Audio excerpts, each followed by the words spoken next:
Hello everyone. We are coming back to Strixhaven. You guys are currently in your first 2 weeks of the second year, both in the middle of sort of furthering your personal relationships, strengthening your connections with the peers around you, and figuring out where you fit in your new campus life.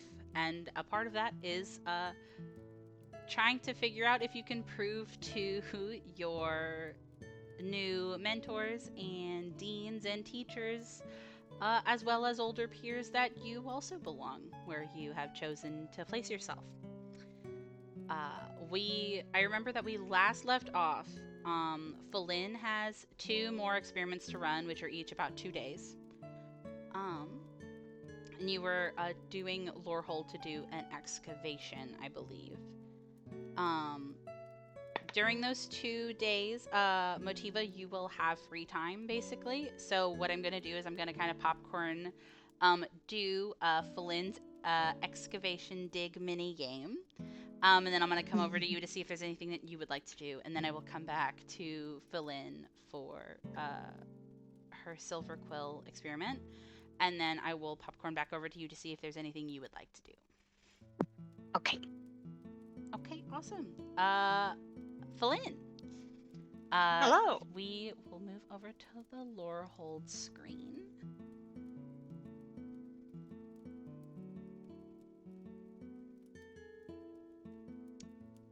And we're gonna turn off Ash because you're not talking right now. Hi. Oh. Hello.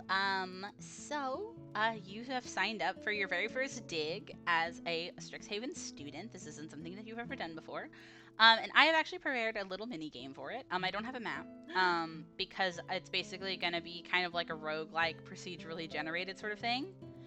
Um, where you will enter a room, I will do a luck roll, and then I will ask you to do a specific kind of roll, and we'll see if you find any stuff. Wow.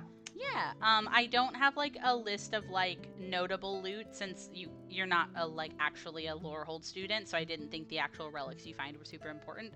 But you will be able to sell them or get street cred, depending on Woo! what you get.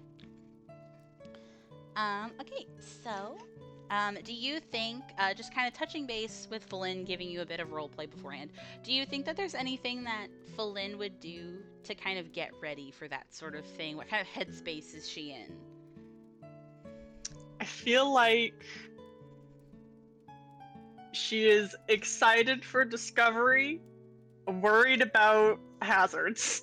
Fair. I feel like what was the store called again? The pawn What shop? was... Yeah, the pawn shop. She's gonna go to the pawn shop and she's literally just going to walk in and ask what she should get for a dig. Yeah, Donkai would tell you roll up to the Relic Pawn Shop and you see a Donkai is kind of doing what you're going to probably be doing afterwards, where people are coming and showing the stuff for digs, selling old equipment, trying to get new equipment, that sort of thing. And you see him running around. And his advice, and the advice of most people, if you ask actual like Lorehold students who are here, because most of the Lorehold students that are in here are people who are actively doing digs. Rope, crowbar, pittance are probably the 3 biggest things. Like climbing kit, basically, are the 3 biggest things that you would want to have. Um, there's a bit of argument between students of who favors a hammer and who favors a pickaxe as far as like something that can like break stuff. Um, but rope is the biggest thing that people are really into it, and if you have the money, a climbing kit. Let me see how much that is. Oh, 5 SP. That, yeah. I could buy a climbing kit. Yeah, get a climbing kit. Also, you will be able to climb better, which actually will affect your rolls. Slay.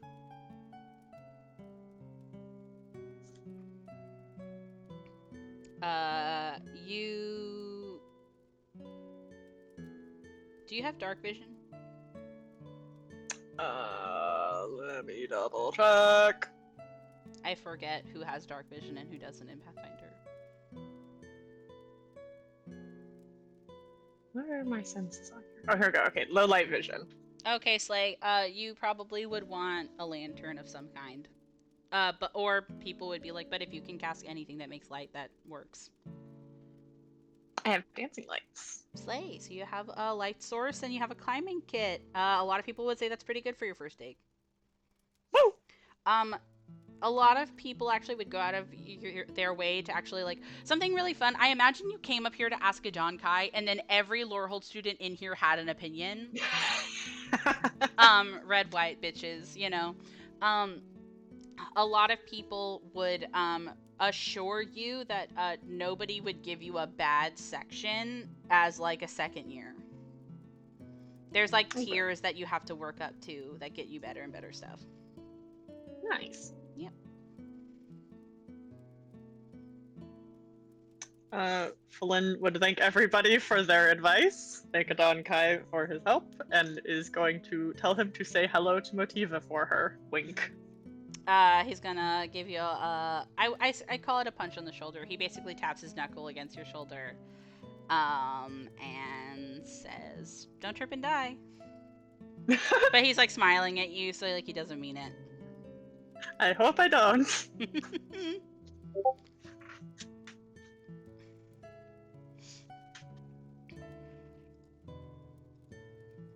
For now.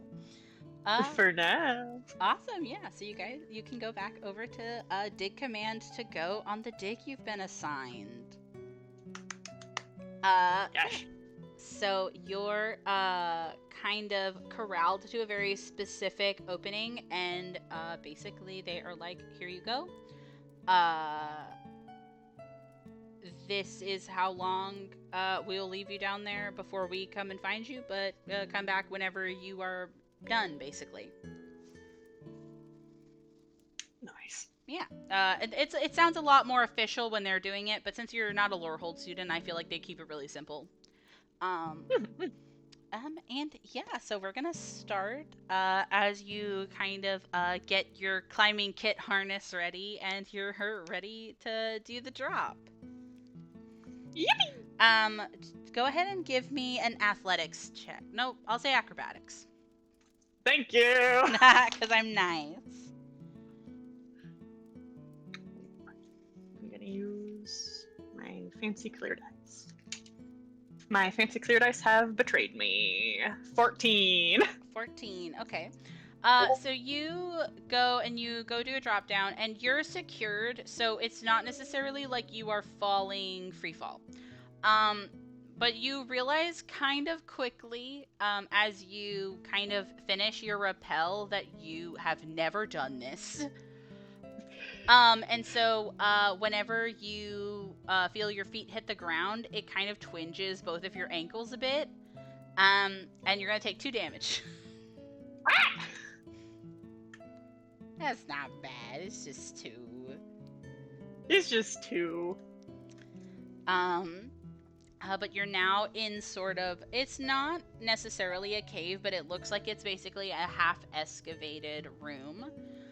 Where part of it you can see that there are these sort of like sandstone walls with sort of this marble detailing that's very pretty, honestly. But then half of it is still just like this hardened like earth. And there are 2 paths, one to the right and one to the left. Ooh. I will go left. Okay, you're gonna go left.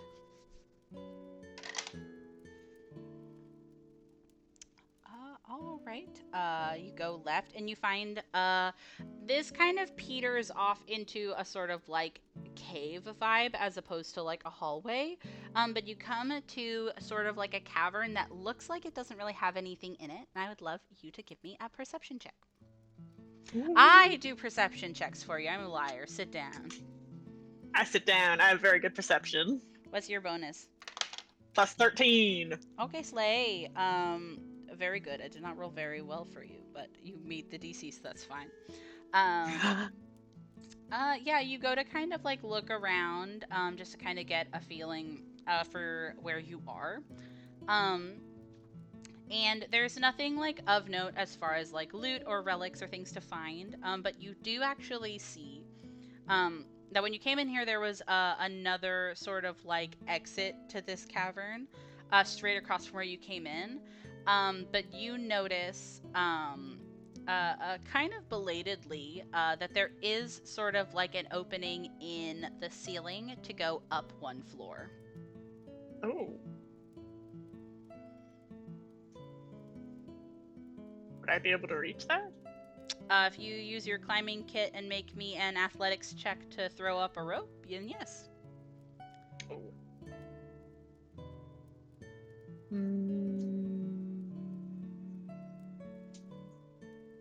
I think Flynn's gonna. She's gonna go back and go right. Okay. You go back and you go right instead. You find a rune with some stairs that go up. Okay. Stairs. Okay. You're gonna go up the stairs. Yeah. Okay, Slay, you go up the stairs. And you see that this doesn't seem to have a hallway that takes you in the direction of the hole that you saw on the other side. But you see that this now has two different hallway sort of like things, as this room is also like further excavated. And one seems to go to the north and one seems to go to the right. Let's go north. Okay, go north. Awesome. So you go north and you see that this looks like what you can assume might have been a room that has like a meaning to it, or a use or a purpose, as it seems to have like multiple sort of not outcroppings but like little structures in it. And it's not so barren as some of the other ones. I would love for you to roll me a...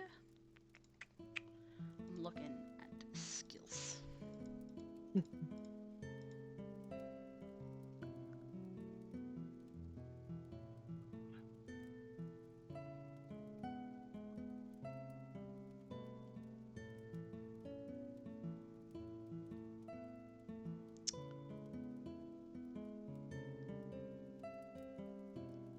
I actually think this is going to be a Recall Knowledge Society, so I'm going to roll it for you really quick.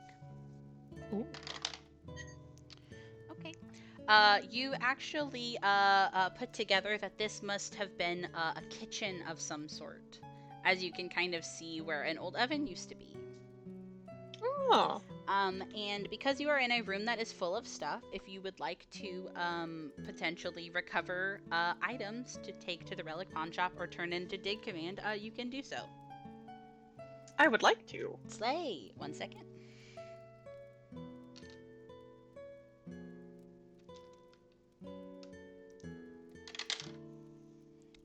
You get...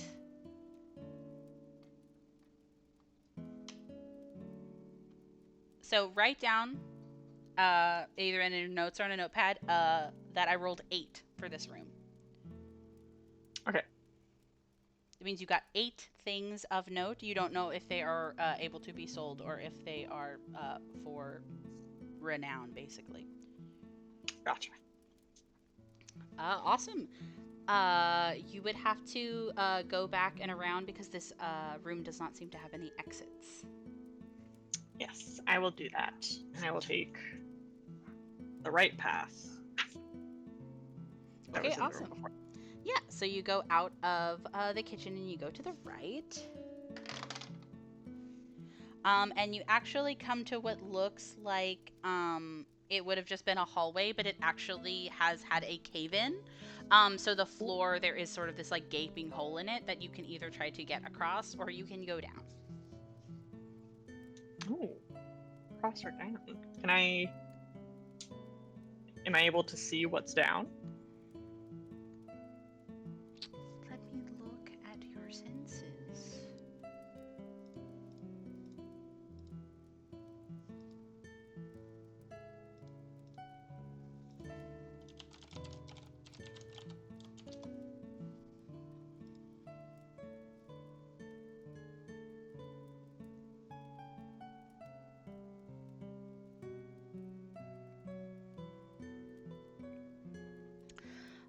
So you can see sort of the light from your dancing lights hitting like a floor that looks like tile.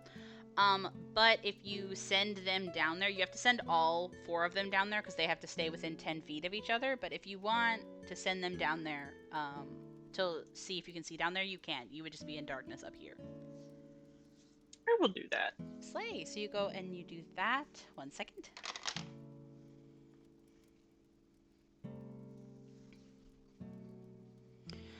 You can see more clearly that the tiles seem to have a sort of design on them, but you can't really make out what the room below you was originally supposed to be. But it looks like it is a room and not a hallway. Mm. Okay. I think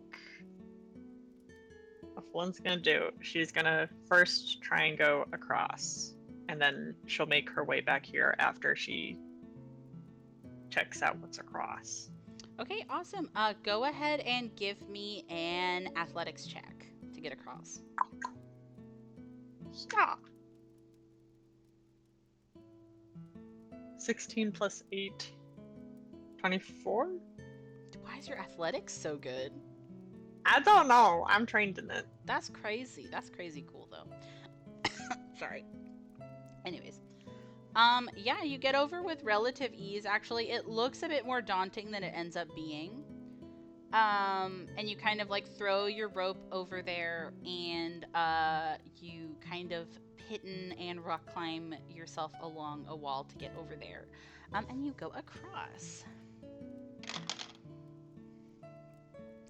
And it looks like you have reached, what looks like a dead end, whether it's a cave-in or if this is the natural end of the room. It is kind of hard to tell from the rough state of sort of the walls in this area. Okay. Then I will go back and I'm gonna take the hole down. Okay, Slay, you can do acrobatics on this one. Slay! Because it's mostly just, since the climbing kit is doing a lot of the heavy lifting, it's a lot of, like, acrobatics just to make sure that you don't fall on your ass. Yeah. Ooh. 16 plus 9, 25. 25. Okay, Slay.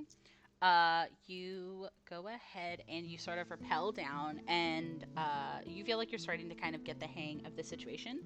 And you come into this room, and I will make a perception check for you because I can't keep asking you to do perception checks. That's me. Awesome.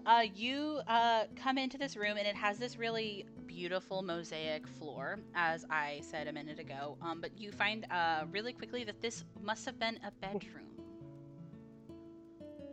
As you can see that there are sections that are very clearly like worn as if there's a lot of traffic, and there are like sections that look like they were for sleeping arrangements. And you find 10 more items of note to take back on your dig. Wow. Wow.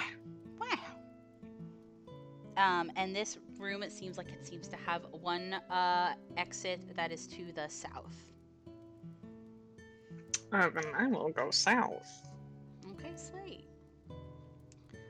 You go in south, and let me see.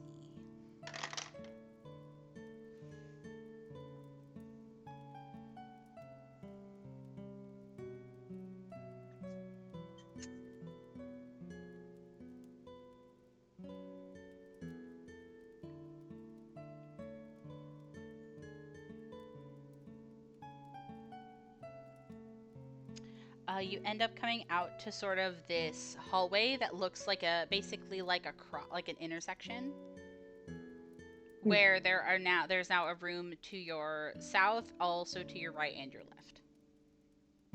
Ooh. Now let's go right. Okay, yeah. So you go right, and you find a similar room to the one that you just left. Oh. Which means that you get only 5 items of note from this room.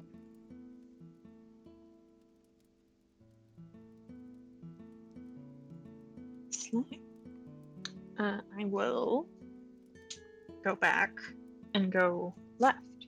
Okay, awesome. Left is also a similar bedroom. This seems to be like a I was about to call it a cul-de-sac, but it's kind of like, it seems to be like a wing of like either rooms or guest rooms or like family homes, but like it's like the idea of like they are all at the end of like this hallway of like other things. And then in this one, you find 7 items of note, and that is now the end of a dig because you can't carry anymore. Woo! Because you can only carry back 4 halls. Wow. Yes. And I would like for you. Hold on, I have to check. Every time I'm like, oh, a roll, I have to check if I do it or not.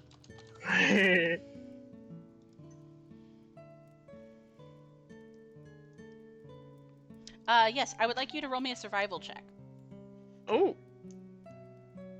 Oh, I'm not good at that. Yeah. 9. 9. Okay, Slay. So you have a bit of a difficult time getting back to the start of the dig. It is definitely not impossible. It's not like a critical failure. But the dig was so easy on the way in that it's almost frustrating that it takes you 3 times as long to get back out. But you are out here. You've spent about, I want to say maybe 2 hours total. Wow. And you are out, and it is sort of like the middle of Zenith right now. So both of the suns are out. Wow. Yep. And then you can take all of your findings and go over to the Relic Pawn Shop, and then I get to roll the appraisals. Yeah. So how many items did you get total? Let's see. I'm getting my calculator. It was 8 plus 10 plus 5 plus 7. 30. 30. Slay. Okay, that makes this super easy. Okay, 1 second. I thought I'm trying to look at my loot.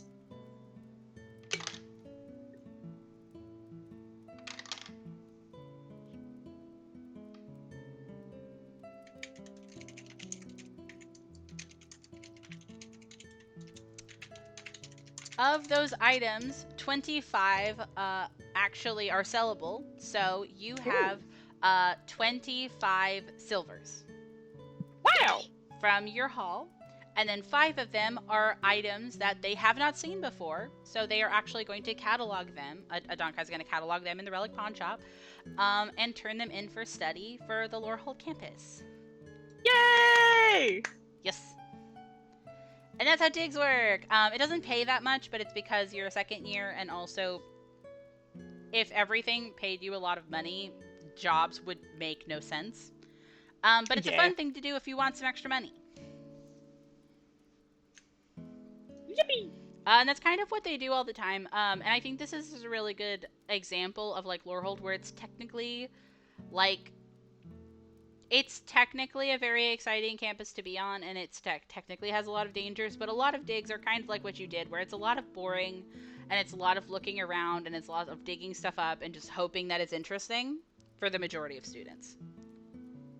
Especially until you're, like, really good at it.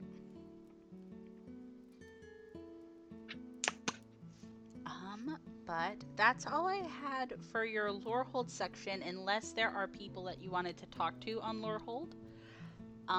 But I know that you had your scene with Javanish earlier. Yes. This isn't necessarily a scene, but I do think Faletta's gonna stop and visit Ashan. during her stay here. Yeah, I would definitely love that. I actually rolled an encounter die to see if he ran into you, which was really funny to me. And you missed him, but now that you're going back to, like, find him, you're, like, actually looking in, like, the crevices and, like, on top of buildings, and you do run into him for a little bit. And I think that he, like, stops and talks with you for a little bit, but I do think that he, like,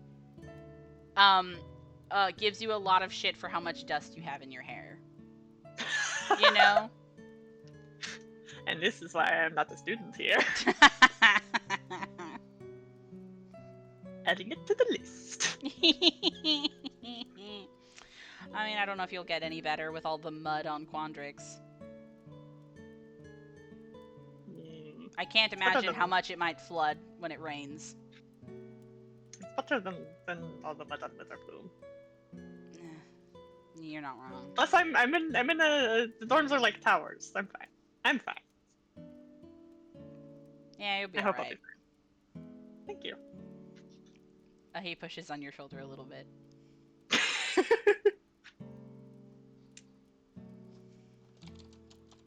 I can't fly. I'm in a tower. High ground, baby. This is why wizards like towers. Yeah, 100% it is. Wizards can't swim, confirmed. But yeah, I think that you have a fun time on Lorehold, kind of dicking around and seeing what it's like. It's a very, like, everybody is always moving around each other, but it feels like a very independent campus, which I think is really interesting. Yeah. And Ashan dicks around with you a little bit afterwards. Nice. Yeah. So after that, we can pop on over to Miss Moliva. Who's that? It's the anti-Motiva. Like Wario. Like Mario. Oh no, we have to draw an anti-Motiva and anti-Fallen now. Bizarro. Awesome. So Motiva, what do you think you're doing? Is this whenever I get to bring up that I don't know if you remember, Motiva was going to visit a Donkai today? I forgot about that. Haha. For comedic timing, I feel like you like show up right after like Fallen has like left the first time, and Don kind of is like, "Oh my god, you just missed her." Oh. Her? Who's her? Which her? I know many Fallen, hers. Your friend. Oh, Fallen? Yeah, she's running She around. like thing. She's running around. Yeah. She. Wait, why's she coming here? Oh, she wanted some advice on how best to go fall in a hole and find stuff. You know, Oh. the works. Oh no! Motiva immediately like takes out her phone. She's like, I have to tell her to stop. She'll die. Why'd you let her do that? It's fine. They're not gonna let second years do anything too dangerous. She's probably gonna walk up and down stairs for an hour.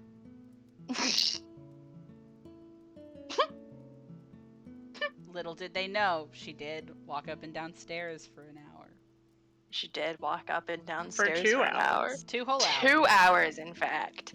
They couldn't even understand the fucking preposterity about how much stairs she walked. Motiva like puts her phone down and she's just like, I know, but like,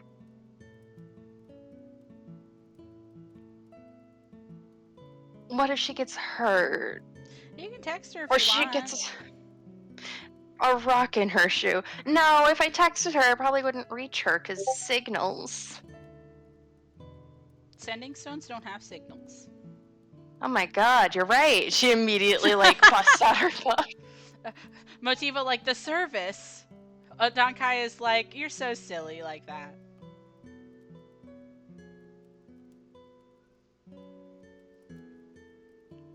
I love the idea that by the end of this, is whenever Fallen shows back and Donkai is like, hey, you just missed her. For the record, Motiva texted Fallen. It was just like, pray, face, banner face, banner face, banner face. Please don't get lost in the mines. The children crave the mines. Many paths and holes. The typo is in character, I feel like. No. No! Motiva will, like, breathe, and she's just gonna say, okay. Well, I guess I'm going to do work and try to pretend to be normal.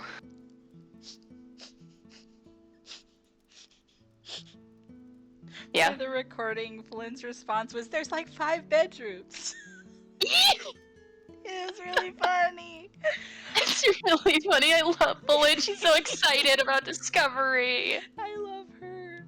I'm sorry, what were you saying, Motiva? Motiva said that she's gonna try to pretend to be normal, and she's going to help around the shop. Yeah, definitely. She like comes forward and she's like, she can't know that you have such a dirty back room. Oh, I'm at work. We shouldn't talk about my back room. Oh my god! Anyways, She's here's gonna a like clipboard. beat on his arm. Thank you so much for helping with inventory and sorting. I would be lost without you, truly. You get so much skill in guiding yourself around tunnels, you forget how to look in your own bedroom. Well, I can find stuff when I need it. Oh my god. She just like puts a hand on his face and she like goes to the back room and she's just like, no, my work. It has definitely gotten moved around since the last time you've helped out. Every time. For context, Sarah, and for the recording, because we've talked about it a lot in DMs, Adonkai is the worst at actually cataloging the stuff that he's given. Because he catalogs it like a shop and not like a fucking museum curator, which is what he's supposed to be doing. Yeah, so Motiva's actually probably the one that's going to like sort it. No, that's literally what he said. Whenever Motiva was just like, hey, like, this is organized like garbage, and he was just like, yeah, but like it's my system, so I know where everything is. And she's just like, okay, but like what if somebody doesn't understand the system? And he's just like, well, other lore holds will get it. And she's just like, there isn't only lore holds going back here. Yeah, you most notably. Hee Hee. But yeah, how about do me a little, roll me a society. Society. I'll count this as like an offshoot of decipher writing vibes, because you are deciphering archaeological relics. I rolled an 18. Okay, slay. Yeah, you do pretty good. You dedicate like a couple hours to sorting and cataloging and moving stuff around to where it is easier to find, because just because there's a section for vases doesn't mean that 15,000-year-old Xanthophyre water vases and a cup someone found should be in the same section. The entire time she's like, I was just here last week. How did this happen?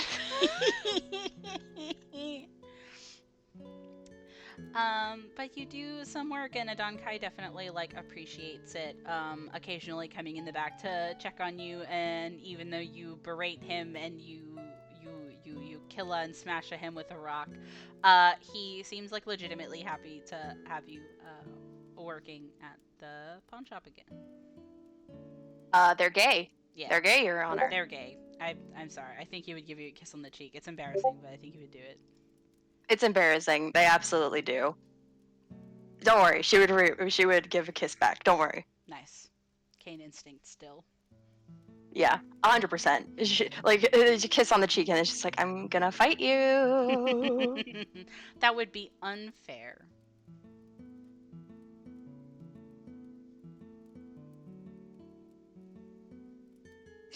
Cain instinct grows. You saying I'll lose? I mean, I think you would give a very valiant effort. You're very strong and capable, and a lovely young woman. God, no. This is literally, like, not to be cringe, but, like, the more she talks, it just looks like she's, like, smiling and there's, like, the fucking anime, like, pulses on her fucking forehead. She's like, yeah. Mm-hmm. Oh my god, you're so right. I would try so hard. and I would curse every bone in your body. Oh my god, you're so right. I pinches would your win in a cheek. war of attrition. Oh my gosh. Just pinching. Yeah. I'm gonna stop being cringe. No, it's okay. They're really cute. They are cringe and gay in the back room for an unprofessional amount of time. Unprofessional amount of time. The only reason it stops is because he gets like pulled by like a student. Just like, what the fuck? Yeah, it's not even hanky panky. They're just doing rom-com shit. You know what I mean? They're baby talking each other in the back room. The back rooms. In the back rooms. Okay, yeah. So Oh my god. Sarah's dead. Never mind. Why is Sarah dead? I got a few dogs. I'll be back. Okay, goodbye. Okay, well, I was gonna go back over to Sarah, but what are you doing? Hi. Hi. I mean, I know Mati was sorting. I think she's talking with. Oh, can I be ultra gay? Yeah. Can Motiva like look to Kai and just be like, has the local troublemaker core happened to come by? I've caught a glimpse of him every once in a while, but I think he's a little skittish to approach me when I'm at work, but I've seen him duck in a few times. So he's thinking about it. Well, if he's hello, if he's doing that, then that also means that he's doing stuff around the college. So that's really good. I haven't heard any as in the risk of sounding like an actual teacher, I haven't heard any complaints about any students acting out, so he must be doing fine, at least for now. Which is nice.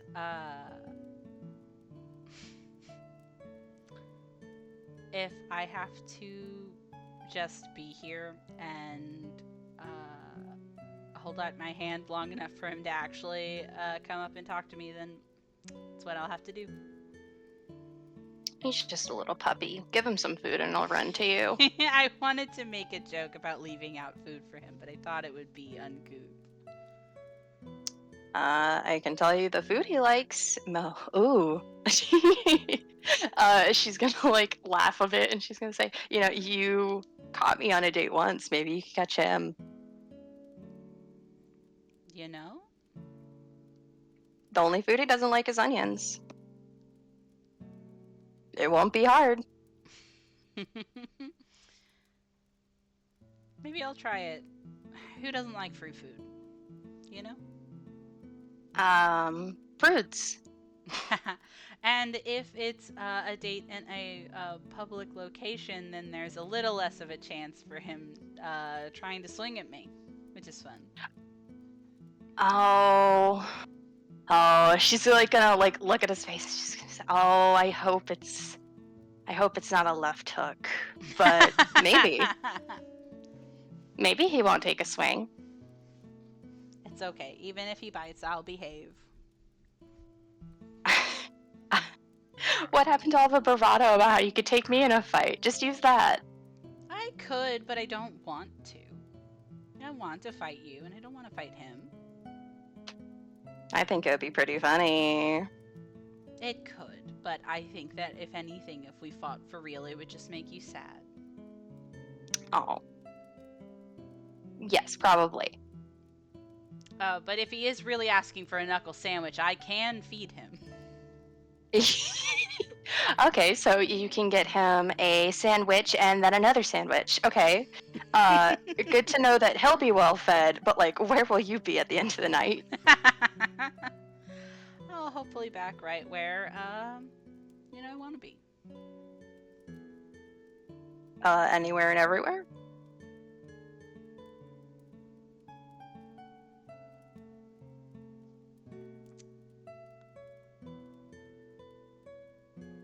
Have you thought much about coming back to stay at the cabin more? Um, it would be nice. Maybe I can make a schedule between going to my room and studying and relaxing there. Though I'm sure you guys won't be relaxing, but it'll be really nice. Even if we have to suffer through work, at least it's together. But don't worry, I definitely understand being busy. Having a room on the actual place that you're centered in is invaluable. Homosexuality. Hi, Sarah, we're being gay. Yeah, they're just being gay. They're just doing rom-com shit. Okay, I'm gonna end this out really quick, but I think Votiva would like say that she will like definitely try to make time for going to the cabin more. She just didn't want to intrude. I love that. I think that Adon Kai would definitely say that that's fair, and like, don't push yourself. Again, we're all really busy, and sleeping on Silverquill campus is easy when you do all your stuff on Silverquill. But I think that Adon Kai's like last comment would be like, I think it would make Nim really happy. Okay. I was like, I would say you gaze. I think that since you said that we're going to move to Flynn going to Silverquill. Yes. Okay, I think Motiva would spend the couple of nights at the cabin then. Oh, that's cute. Yes. Okay, I'm done. I'm done being a homosexual. I want to see you on Silverquill campus. Hi, Flynn. Hello. Hello.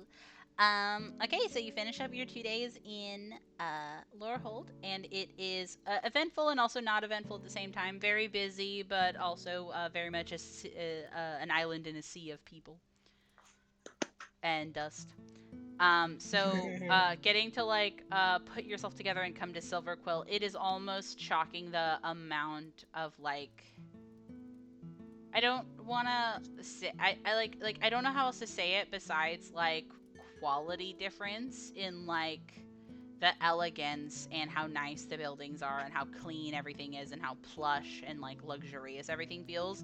But it's very nice after literally sleeping on like a medic cot in an excavated room full of dust, But it's very nice and lovely, and you come to sort of meet up with Mina and Grayson, who have graciously invited you to stay in their room. I have a map of their bedroom. I'm gonna try to find it really quick. Because they have a very particular room style.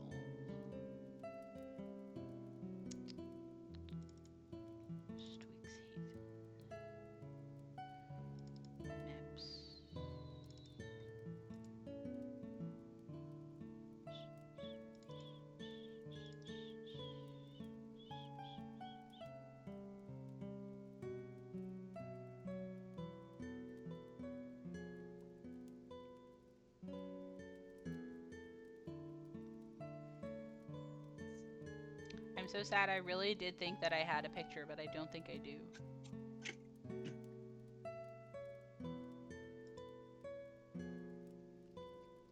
Imagination. Imagination, it's true. But basically the way that it's sort of set up is that it's sort of in this like big like rectangular room. It's like sort of open floor plan.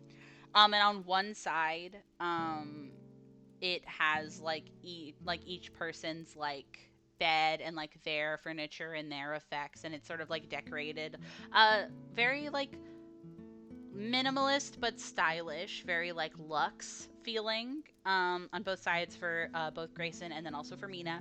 And then in the center there's sort of like almost like a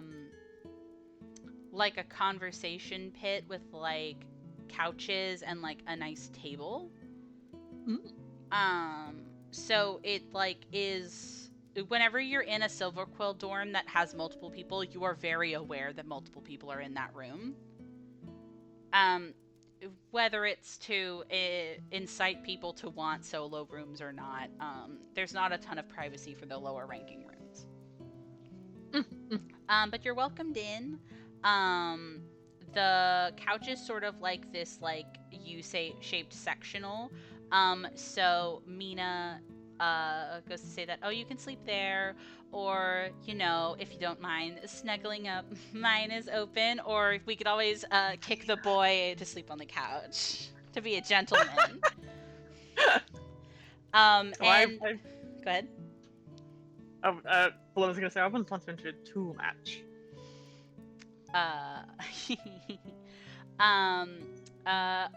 Grayson would grumble, but if both of the girls were like, give Falin the bed, she could get it, but it would have to take both of you because he doesn't want to do that. Nah. Slay. So you get settled in. What do you think you do on Silverquill campus? Well, first things first, she's gonna ask Grayson and Mina what they think epitomizes the Silverquill experience. They both kind of take a minute to like think about it, and I think that they have to like really think about it because I think it's a very nuanced campus culture. But what it comes down to, especially from Grayson's end, is like rubbing elbows and talking to people, is what it comes down to. It's like knowing who's who and who wants what and who's in what class, and like the mana colors, the magic types, what they're doing, what they're trying to do, who they hang out with, that sort of thing. To him, that's kind of like the pinnacle of like his Silverquill experience, and kind of like what most Silverquills kind of have to do to flourish on the campus. Mina would probably say, like, agree partially, but that it wouldn't be the most important part. Unfortunately, Mina's answer is vibes. Vibes? Vibes. You know, just kind of,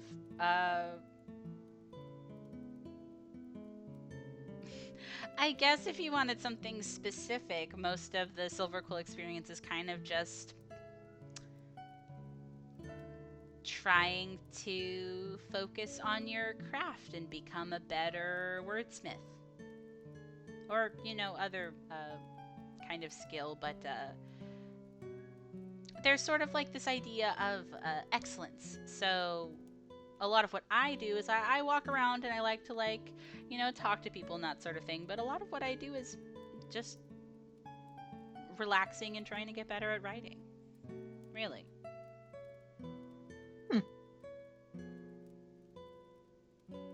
It's this one that's in everyone's business. Yes, I am familiar with this. I see your nose often.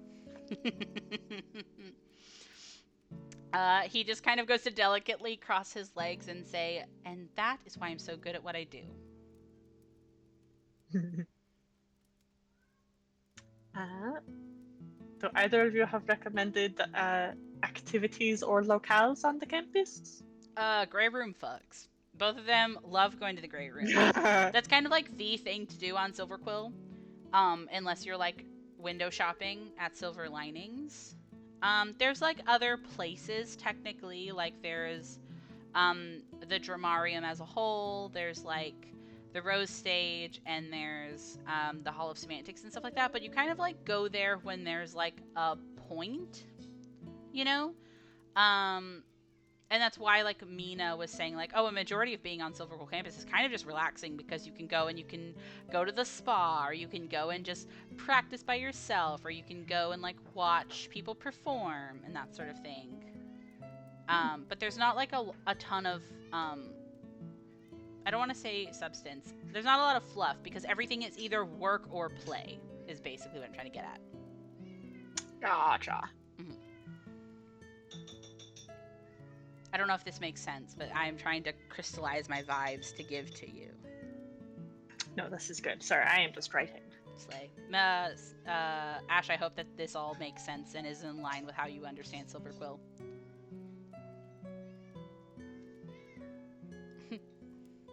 Slay.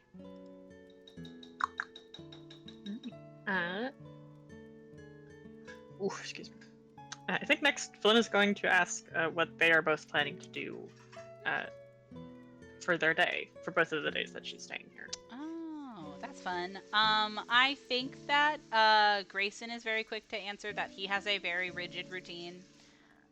And by rigid routine, it's like the two things that he does every single day at the same time, and then it is his like circuit of talking to people and places to find information.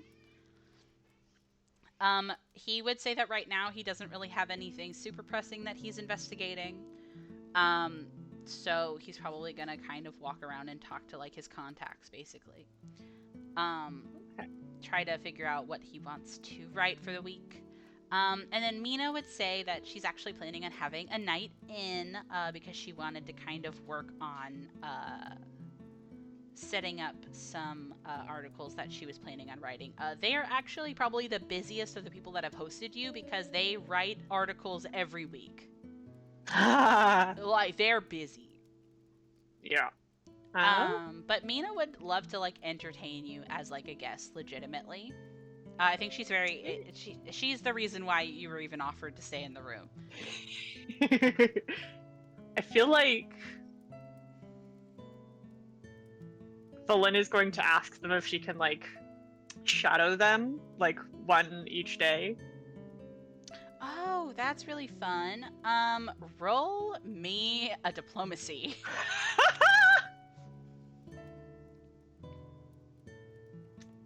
Oh boy. Because one of them is very for this and the other one is not super keen. 24 total. Slay. Okay, cool. Awesome. Mina definitely says yeah.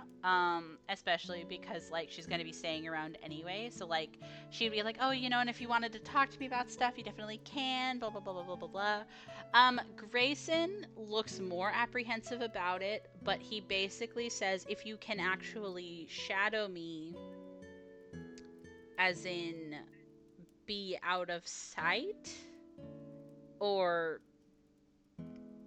mindful about how you're following me, then yes.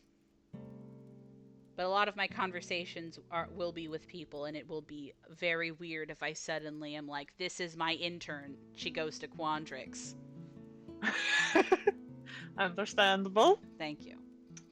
But otherwise, I don't mind the company. Nice. I will do my best to stay out of sight and out of the way. Good. Okay. Awesome. Hell yeah. If that's the case, then you can tell me if there's stuff in particular that you would like to do when you're on Silvercoal, but a lot of it will be kind of just them doing what I was talking about, and I do have one scene planned the first night you're staying. So this section might be a little bit quicker. But if you have anything in particular that you have that you want to try doing when you're on the campus, I would love to hear about it. I feel like outside of following Grayson and Mina around, she's probably generally gonna wander the campus. She's gonna be using the Grey Room a lot. She already used it before, but now she's closer. It's awesome. It's literally it's like easily the place that people love to go to on the campus the most. Mm-hmm. But otherwise, I do not have anything specific. Awesome, slay. So, onto the scene that I was talking about. So, something very interesting that happens the night that you are staying with them. I think that, like, Mina, like, goes to like sit with you on this sort of like sitting area to kind of like actually like actively like hang out, like having a couple drinks and like talking and like laughing and like basically just having like sleepover activities. I know that they can't like watch a movie necessarily, right? But like I think that she's very like, we have guests, I want to hang out. I think that sounds really fun. Yeah. And she kind of like strong arms Grayson into also coming to hang out with you. As you guys, I think that like she would suggest things like card games, word games are really popular. and that sort of thing. Or like if there's any activities that you really like that you think Flynn would find very sleepover core, I would love to know. Yes. I definitely like the word games and the card games. I feel like thinking about sleepover activities, I feel like the kind of shit Flynn would like the most is just the talking and like swapping stories. Yeah, I think that Mina also would really like doing stuff like that. You could even probably pry some actual like gossip from Grayson. Oh, absolutely. I'm gonna trace you. He's a mean little cunt. I love him. Roll me a diplomacy really quick. I'm just gonna treat this like gather information because I think that's really fun. Oh, diplomacy. Yeah. That's 16 plus 9. Yeah, 25. 25. Holy shit. Okay, Slay, hold on. Let me go through my rumor mill really quick. Whee!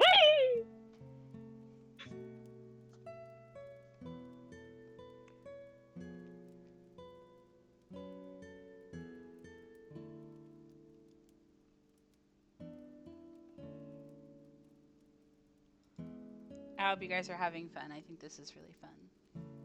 Yeah, this is delightful.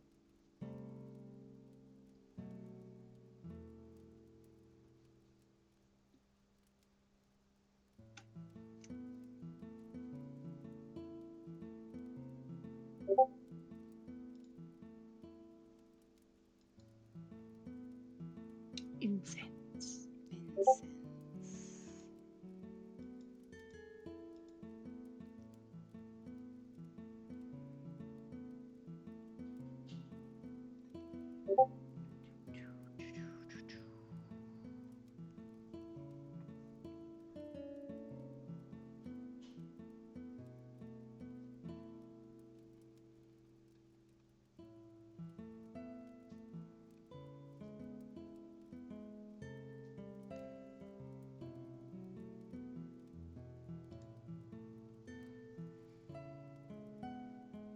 Sorry, I have a lot of things to look through whenever I'm coming up with rumors, and I'm looking at the overall like plot progression document, so I'm trying to get you something actually juicy.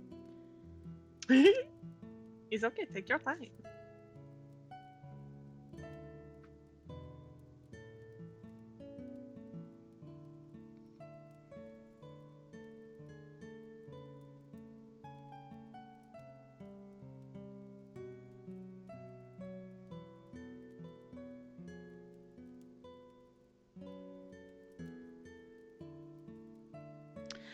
Actually, I'll give you I'll give you one really interesting one, and then I'll give you one that's more character focused. Oh. Yeah.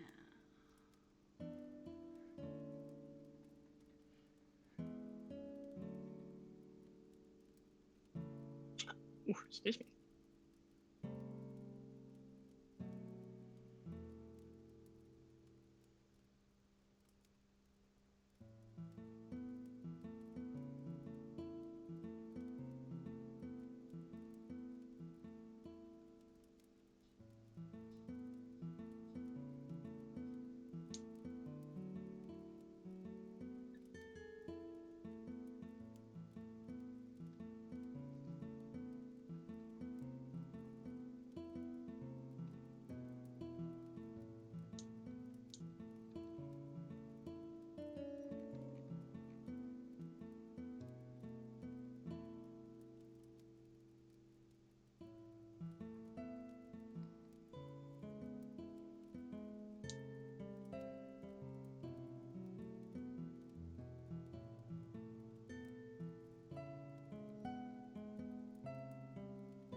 You guys know so much of my rumor mill. Do you know that? It's so hard to find a trivia that you guys don't know yet about a character.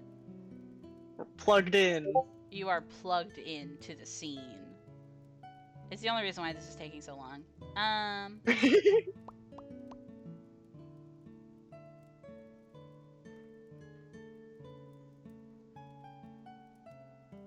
Nah. Oh, I think that's a fun one, actually. Okay. Okay. So. Do you want the fun one, or do you want the interesting one first? Ooh. Fun and interesting.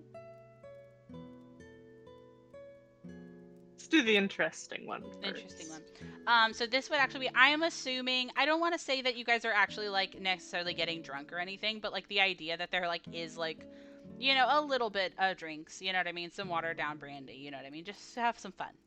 Just some fun juice, you know what I mean? I think that, like, Grayson would actually, like, the minute, like, you and Mina start, like, kind of, like, cajoling him into, like, talking about stuff, his first thing actually is, like, a complaint that he's, like, complaining about, something that's annoying him, is actually, that, lately, and to be fair, you know, I guess it's fair, but lately, things on Silver Quill campus are actually starting to get a bit more strict. And faculty are starting to really, like, butt their nose into people's business a lot more. Because apparently, they think that, more people on Silver Quill could be tied to the Auric than other campuses, but he doesn't believe that. Has there been any evidence? You'd think that they would tell me, but no, they love to not crack.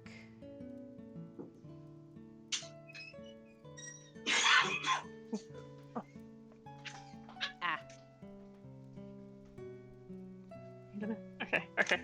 I got her in. I'll be back. Goodbye. I will pause. Alakazoo, a bibbidi boo, I a didn't bibbidi pause it. bobbidi hee. Alright, we are unpaused. Welcome back. So, do you think that Flynn will have any opinion about this rumor that she has now heard from Grayson de Waldemere?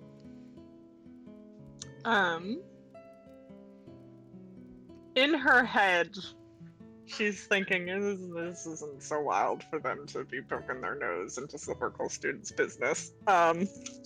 She's not saying that. Tough guy to say that too. Yeah, I do think she's going to ask Kristen and Mina if they have seen or heard any Auric or Auric adjacent stuff, like in general. I mean, Whether on or off of campus. I mean, no. I mean, this is Grayson speaking. Like, I mean, there was the situation last year, and that was not great, but it was handled, and nobody really got hurt. Okay, that's... The Mage Hunter thing was different. That was a different situation. I mean, whenever Auric were actively on campus. I'm trying not to be dismissive, but to me, the Auric, perhaps I haven't. It's hard for me to speak on the Auric presence because I have never encountered anything of the like. Can I? Yeah. Can I send photos? Sure, that's fun. just to be careful. Okay. What's your perception bonus? 13. Okay. Are you lying to me, boy?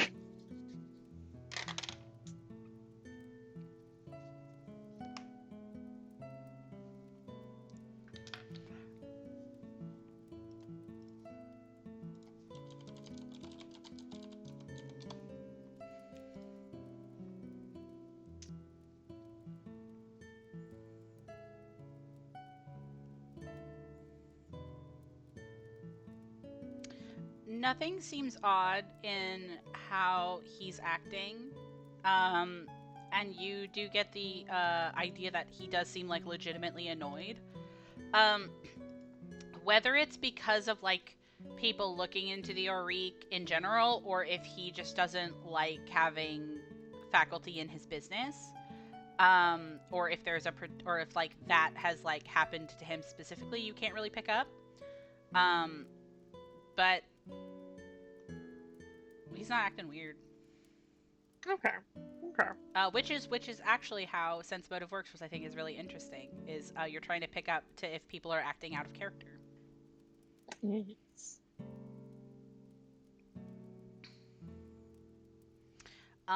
Mina would say about the same, not as fervently, but would kind of just shrug and say, I haven't run into a recruiter or somebody who is thinking about it. Like, I mean, we all hear about it, you know. I know about the Auric and stuff, but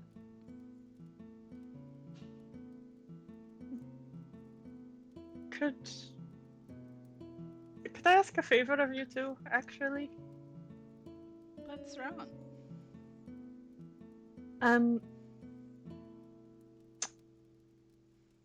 You both are very connected, not only in Silverquill, but to Strixhaven as a whole, and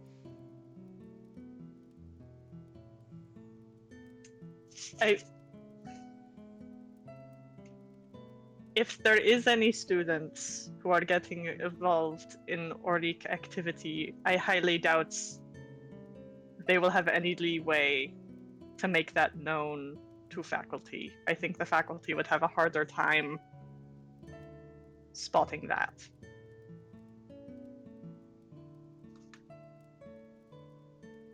So, if you could just be extra careful or adamant about reaching out to people and making sure. I mean,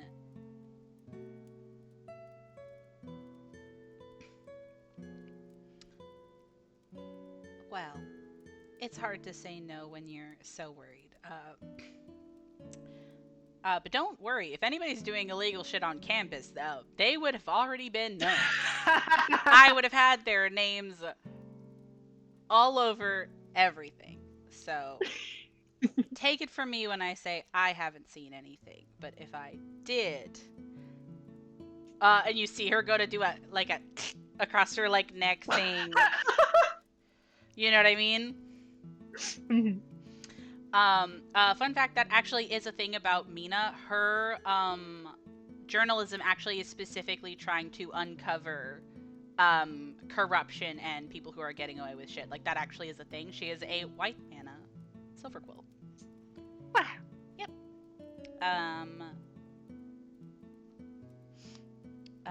So she would definitely say that to assuage your worries. I think Grayson kind of like similarly like agrees, though he seems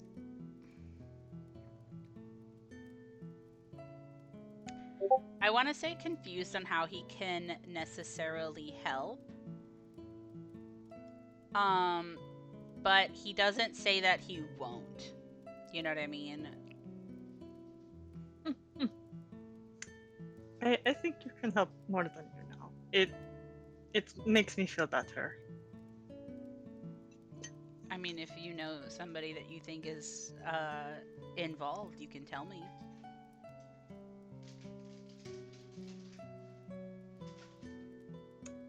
Trying to remember back on if there's anybody that Fullen would think is suspicious or at risk.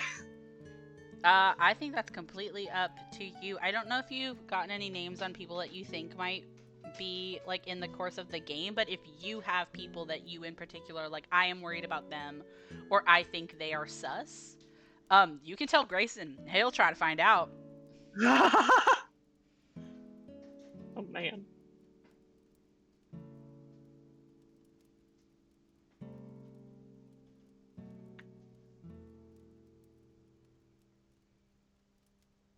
I can't think of anyone that Fullen would name, so I think she'll say that if she comes across anybody or like notices anything, she will tell them. You see him go to sigh, and he says, "All right, you just sounded really worried about it, so I thought it was more pressing." Well, I am a bit of a worrywart in general. I can't begrudge you that. And you see he has like this sort of like long-suffering like look on his face. I think you're very valid, Sarah. He's just kind of a little dickhead. You know what I mean? Mm-hmm. But at this point in the night, you guys actually hear a knock on the door. Oh, wait. What? I needed the fun gossip. Oh no, I don't worry. Oh. It'll come back around to it. Oh boy, okay. You hear a knock on the door, and you see Mina go to put hand on your shoulder, and give Grayson a very stern look, and she's like, "I'll be right back. Stay and get cozy together." As she goes to run over and open the door. Now this is whenever I have to ask you as, not you as Sarah, but you as Falin. Is Falin actually trying to talk to and get cozy with Grayson, or is she gonna be nosy about what's happening at the door? I think she's gonna try and get cozy. I think she's in her pajamas right now, and she's like bundled up on the couch or something. They are also in their pajamas. It's really cute, honestly. Yeah. Awesome. So Grayson kind of rolls his eyes at the order, but I think that he kind of looks to you and goes, and I mean,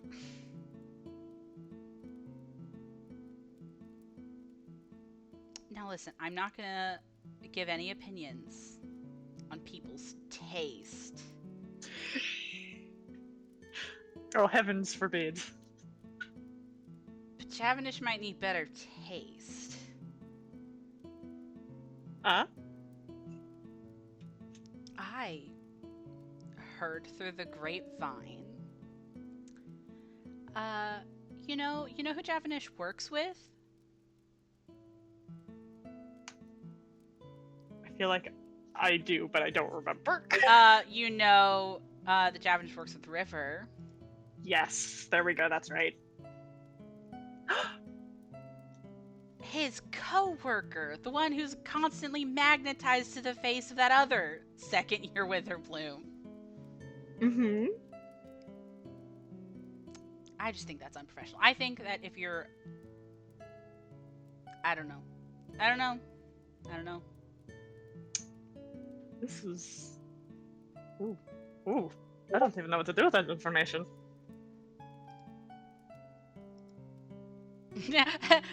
You do know. Grayson knows how he feels about it, but he doesn't know how he wants to talk about it.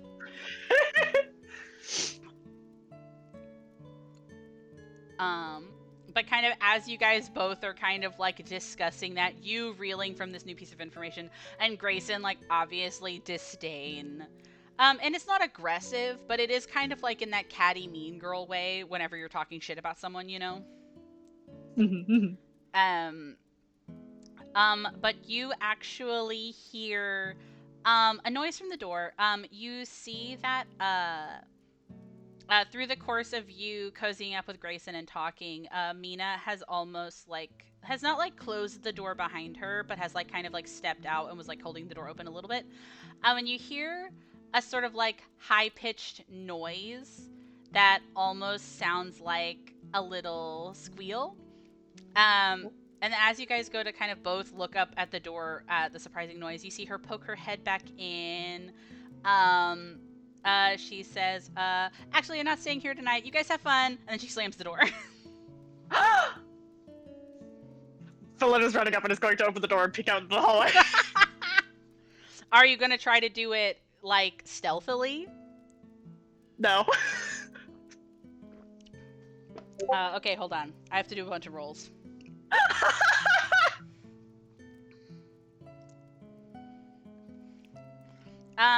Give me a reflex save. What the fuck? Oh no. I'll use my purple dice. 2, 3, 4, 5, 6, 7, 8, 9, 23. 23. Okay, awesome. So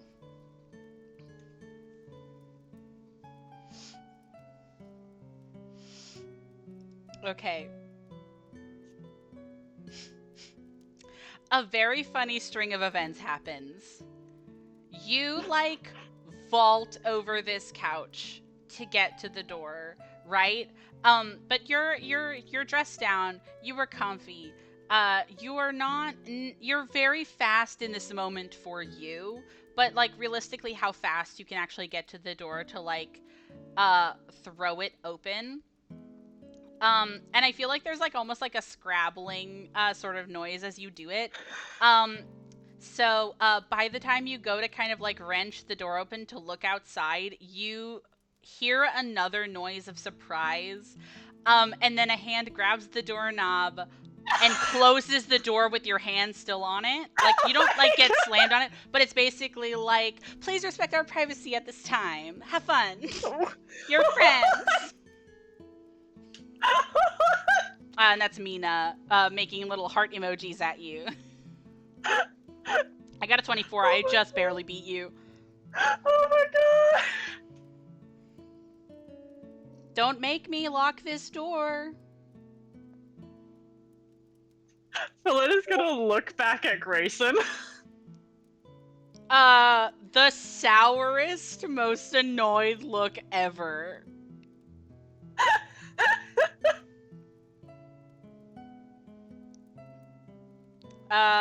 As he kind of like slowly glides over to the door, as I assume you still have your hand on the door. Oh yeah. Oh yeah. You are at an impasse and Grayson is like, do you want us to wait up for you? And then Mina's like, no. Are you about to sneak off with someone? Maybe. Is it a special someone?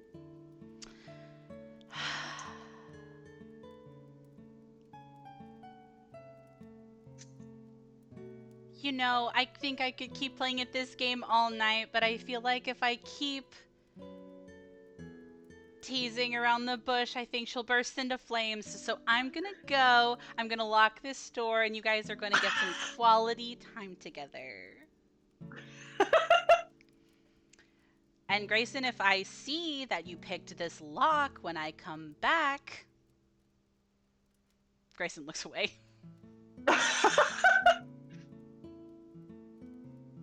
There is silence, and she's like, good. Oh my god. Have fun? We'll try to.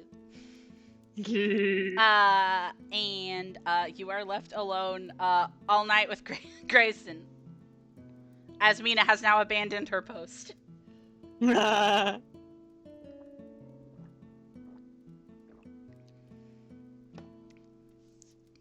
Sorry if that was cringe. I think Mina is a chaos demon. That was delightful. I thought it was really cute and really funny. Mm-hmm. But yeah, you spend the rest of the night with Grayson. He seems a little bit put out to be, not because he doesn't like hanging out with you. I want to make sure, like, him being a little dick is not that he doesn't like you or doesn't like talking to you. He was, like, Mina hosted you over in their room and then left him to entertain the guest. You know what I mean? Mm-hmm.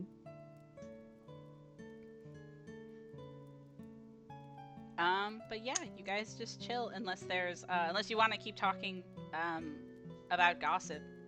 Grayson would love gossip if you have some to feed him. Yes.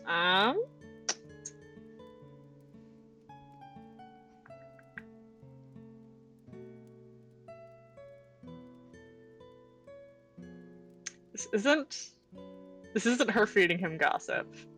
But at some point in their talking, she's going to ask him how things are with Motiva.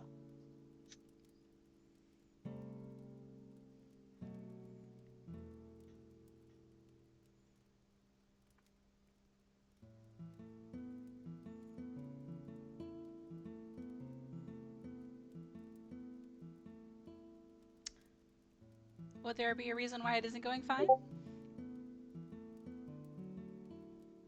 She wants to join the Star, and she's a very attentive and ambitious peer now that she's on Silvercool campus. And he's just like looking at you.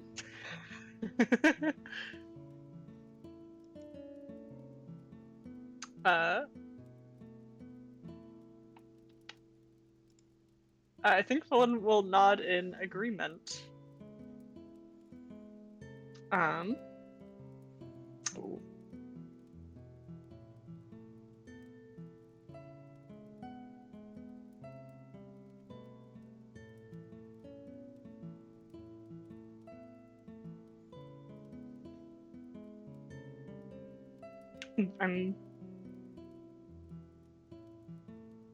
My memory is failing me.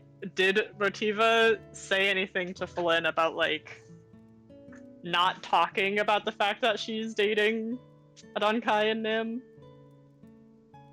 And Deshawn? And also Nim. Okay. And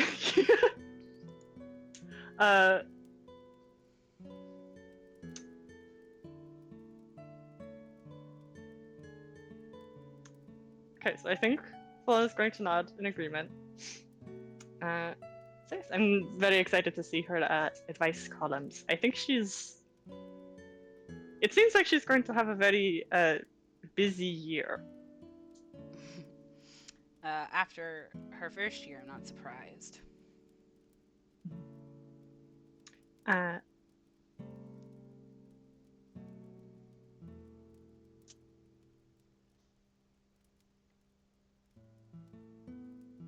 I don't know why I'm pausing about this. Fallen would just ask him if he knows about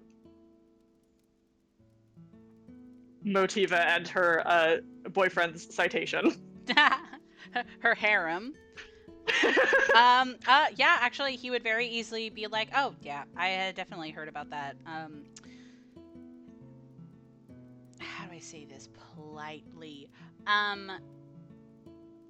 When you're canoodling in a small group of people, it's very easy to find out who is in with who and who's out with who.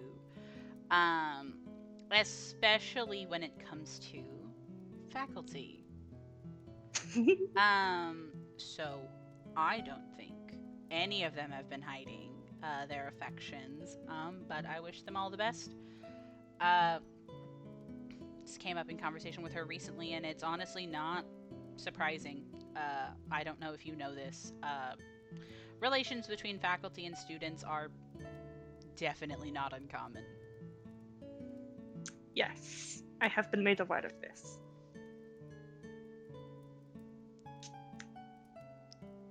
They are given multiple seminars to make sure that that's not how you get good grades, though, so try not to get any ideas. No. It does feel very, what is the word?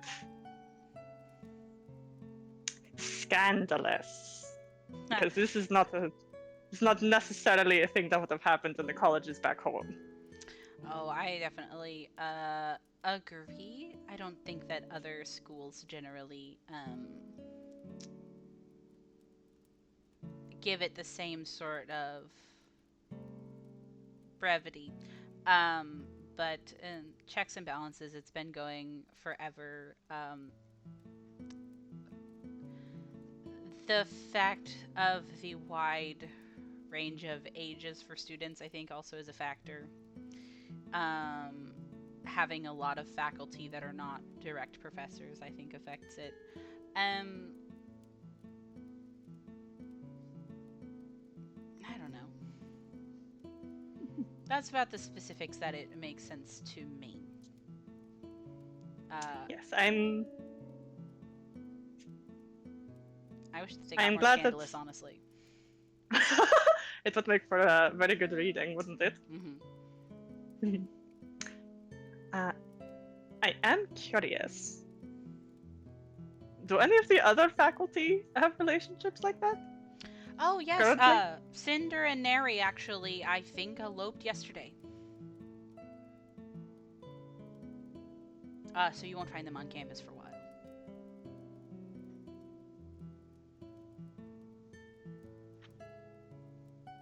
I know Sarah, knew that they eloped. I don't think Falin found that out. I don't know, unless Motiva, because I think Giselle told Motiva through the grapevine. Yes.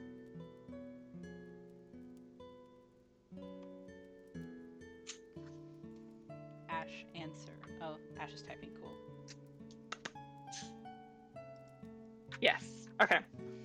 So I feel like Falin would hear eloped and her eyes would get wide. She said, "What?"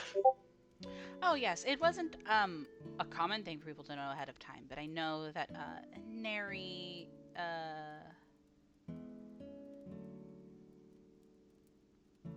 is very sweet and very open.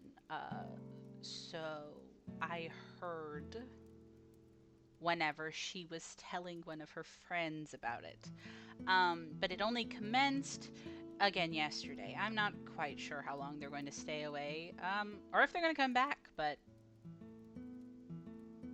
That's so romantic. it is very sweet for the both of them.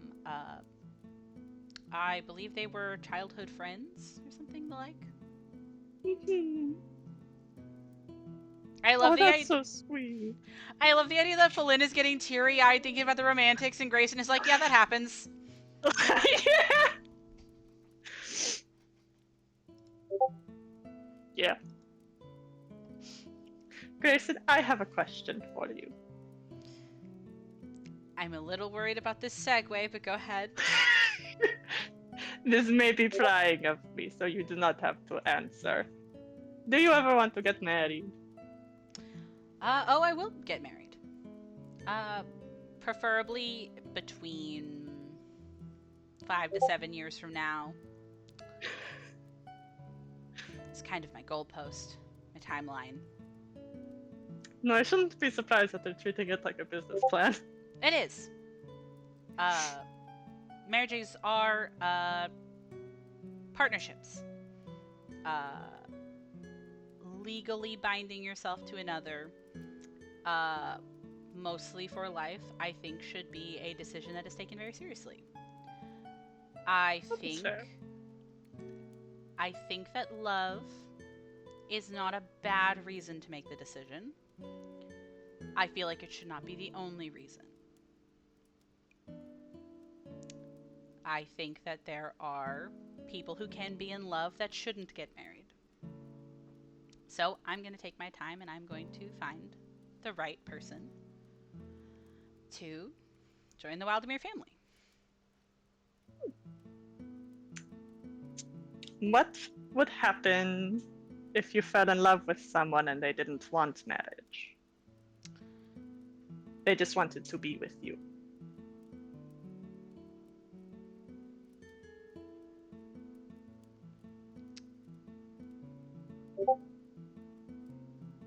Falin, do you know many werewolves? No. Your question shows that.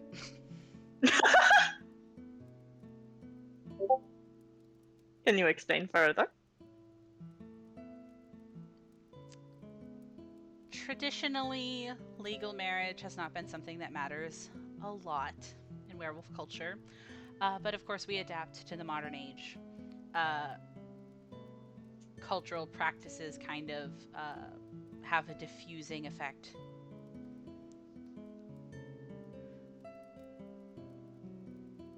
What is important to werewolf families is loyalty.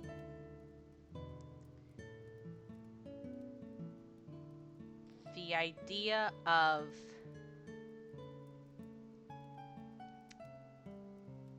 falling out of love or breaking bonds of loyalty and bonds of family is not seen very well. So, I could be with someone who I love.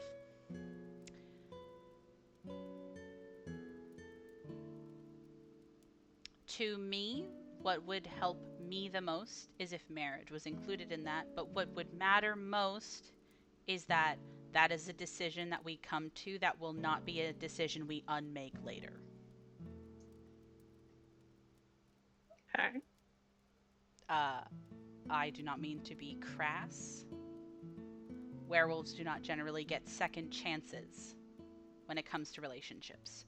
So yes, I might be coming at it from a very unemotional and practical light.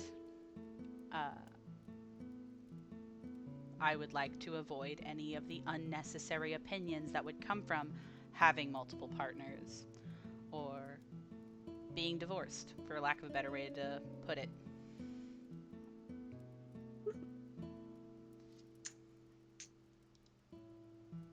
Honestly, I think that is also approaching it from an emotional level. Thank you.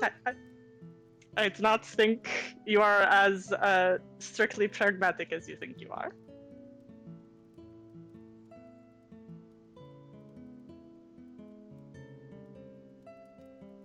I can't tell if you mean that as a compliment or not. I do. All right. You see, he's like calculating. Thank you. I'm just gonna keep asking more questions unless he has something else to say. Oh, no, I would love more questions. I think that the last thing he would kind of say on it is like, he would be like, I know it sounds like, to a lot of people that I've explained this to, it sounds like a lot of hoops to jump through, but it's, cultures have their way of viewing things, and it is not irrational, he thinks, to think about how people will view him based on his decisions. So that means you would take the opinion of your family into consideration when taking a partner?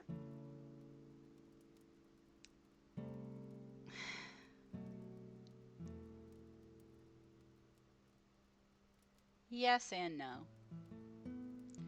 Oh. I think I tend... The only reason he's about to say this to you is because you guys are having a drink, by the way. I don't think that this is something super vulnerable, but I think it is pretty vulnerable, and I think he realizes it immediately after he says it. I think he admits to you that he thinks of outside viewers' opinions more than he takes into consideration his family's opinions.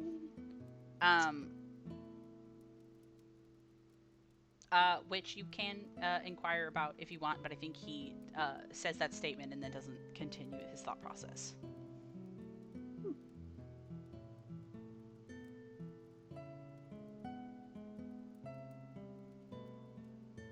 I think Solan's gonna kind of come and say, is there a particular reason for that? Roll diplomacy. Crossing my fingies. I want the grace of war. Okay.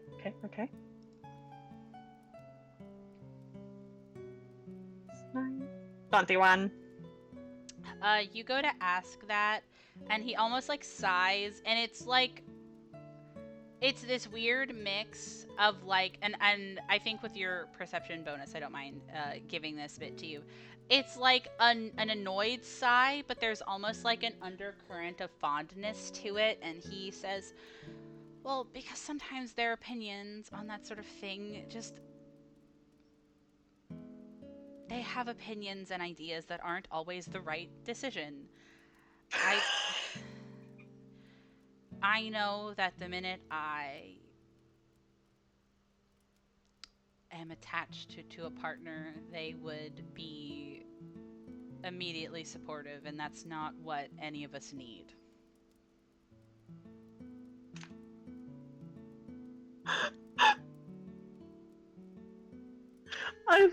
I was expecting it to be something like, oh, my parents have like their own opinions and my opinion's different, but no, they're too supportive. They're too nice. They're too nice, and they're too like, oh my god, you know what I mean? Like, literally, I know more than them. Fullen's gonna try hard not to laugh a little bit at that.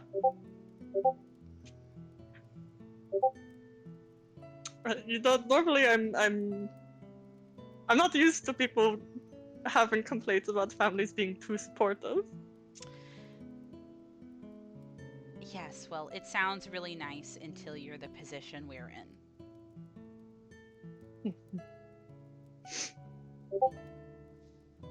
It is. It's at least good to know that whoever you choose will not have, hopefully, too much trouble integrating, so to speak. It seems like they will be welcomed regardless. I think so as well.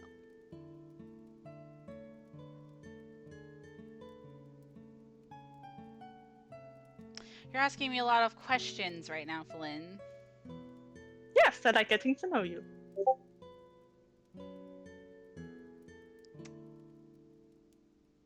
I think that I have given you a sufficient enough amount of information to have a gossip tax.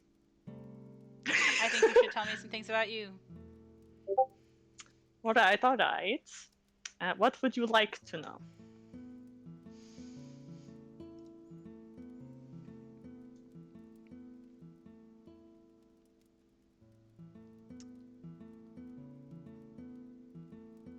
Who do you hate? Do I hate? Yeah, who do you hate?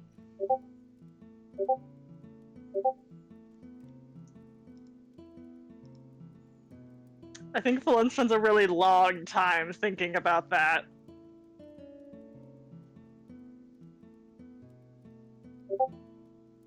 I don't think I hate anyone. Of course you don't! Give me something. Whose man do you want to fuck? I don't know. Mm.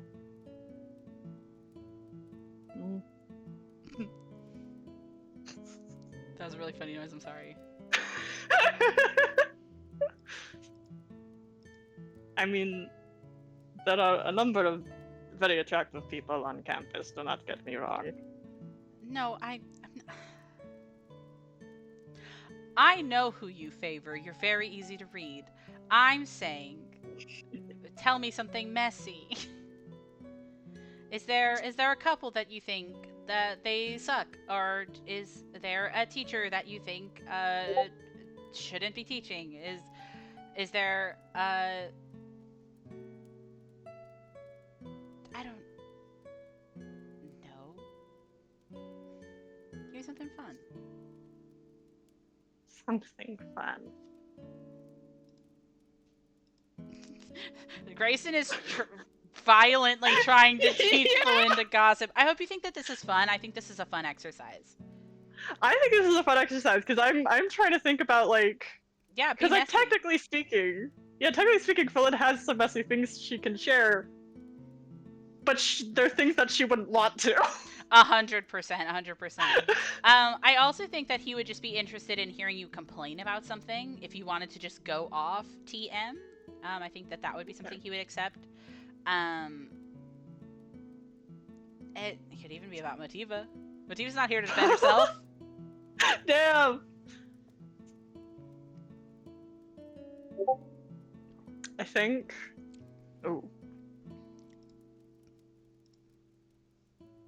Ooh, okay. I think Fallen thinks very hard for a long time trying to think about things that have happened recently that have, bothered her. Mm-hmm. And I think she's going to bring up, she's going to bring up how she did not know that Motiva was getting sick from not being around plants and how that bothered her that she didn't know. But the way she talks about it is not like, I'm worried about my friend. It starts veering into I need to be able to help her.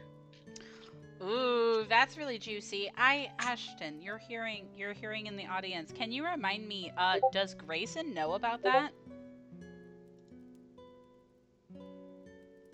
No? I don't? Okay, awesome. You see him do a very interesting thing. Roll me? No, I have to roll that. Hold on. Oh. I'm rolling something. Hold on. Everybody shut up. Shutting up. I got so distracted I haven't even eaten my burger. You see him go to pause in the sip of his drink, and you see him just kind of look at you and listen, and like kind of like nod and give like a mm-hmm. And like you can't pick up what it is, but there is a shift in how he's looking at you right now.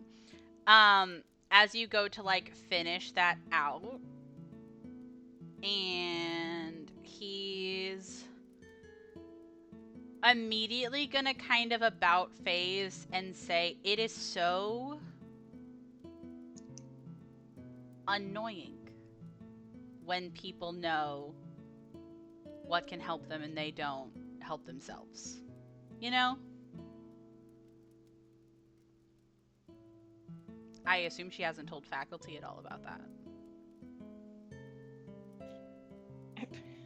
Well, she gave us reasons for why she didn't. She did get plants during one of the club days. Mary was handing some out for free, but it was only then that she mentioned it at all. It was the first time I had ever heard about it. Interesting. He sips his drink.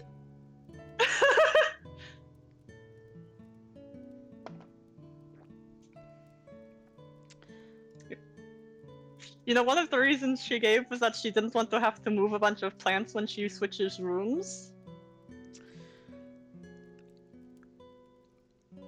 And I am one, she has many friends that would be willing to help her move those plants. Two, she like does a little bit of minor gravity to like shove a pillow off the couch. They're literally plants. Yes. No one says about their fucking furniture, it's plants. You put them in a box and you move them. That's all you need to do. Grayson is looking like increasingly more and more bitchy and annoyed as like we're complaining about this, and we all here out of character know the reason why. But to Flynn, it feels like a hot goss and like getting to vent about her friend's situation. Grayson doing a 5-step plan in his head.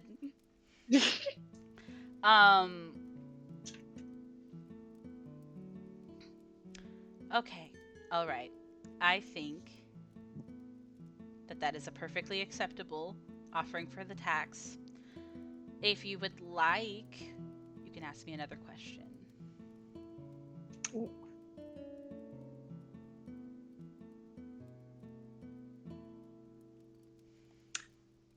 Is there anybody you hate?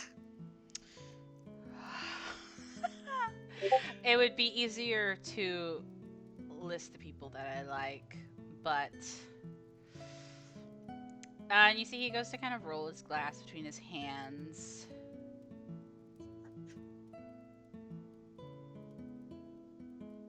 I'm gonna look around.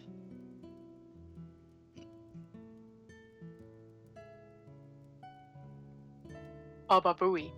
Baba Booey. It's so crazy seeing how long it took for you guys to get to know Grayson, because Grayson is actually not even on the original NPC relationship map I made. You guys took a while to come around to Grayson, I remember that.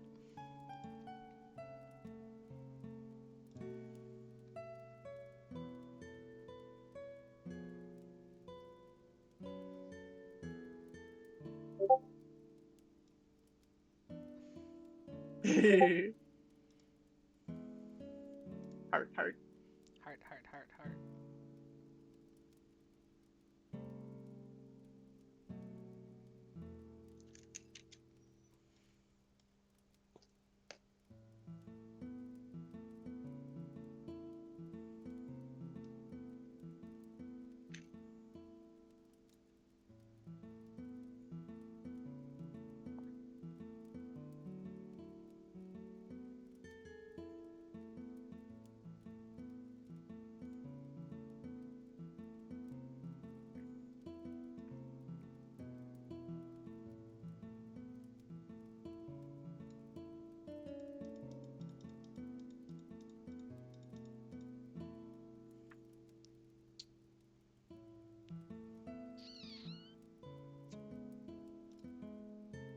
You see he thinks for a long moment, and then he goes to, like, sigh.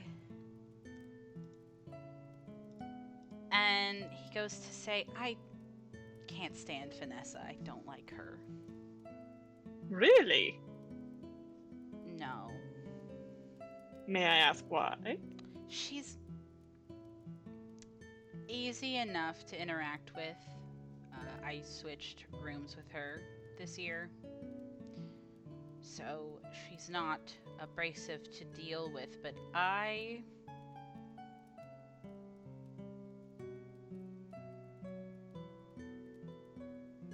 you see, he thinks very carefully about how he says the next couple words he says, which I think is very interesting from Grayson. I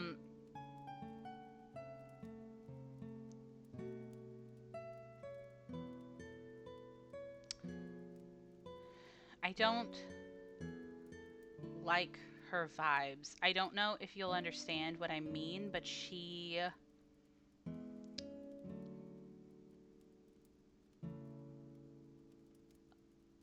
likes new people too much. I think when things move around and when first years become second years, I think she is too interested.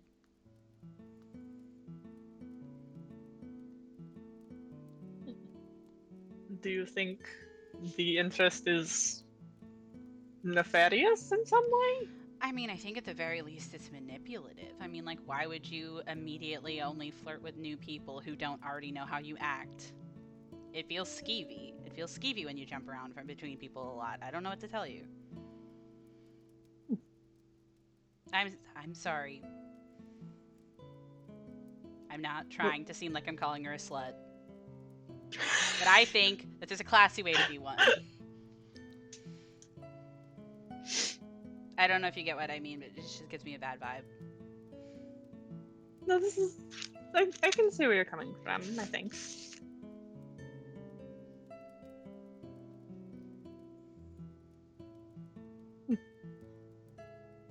It's like when you're in high school and the senior is too interested in the freshmen that come in. It's weird. Yeah, I see it now. It's just a little bit weird. And I know that the age thing doesn't really matter in this context, right? But like it's I'm glad I can explain it better. I understand you, Pat. Can I ask another question? Maybe. He sips his drink. Is there anybody you really, really like? I'm not answering that. Aww! I don't have to tell you anything. What would it take for you to tell me?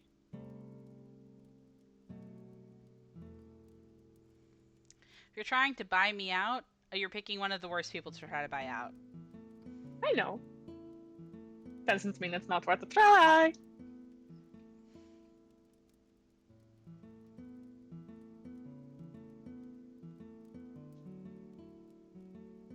You see he thinks about it for a minute, and he just no. No. Not for sale. My secrets, not for sale. Everyone else's though.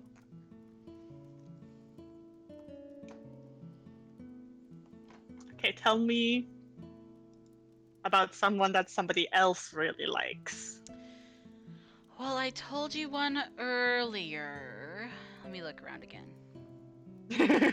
Grayson going into his mind palace and opening all the drawers in his library to find drama and tea. Mm-hmm.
I never thought I'd say this. I think you guys know about all of the budding romances that are happening right now. I don't think I have anymore. Ooh! Because I wasn't trying to, like, partner off everybody. I just wanted there to be enough to where it felt realistic. Mhm. I don't think there's any more. I think...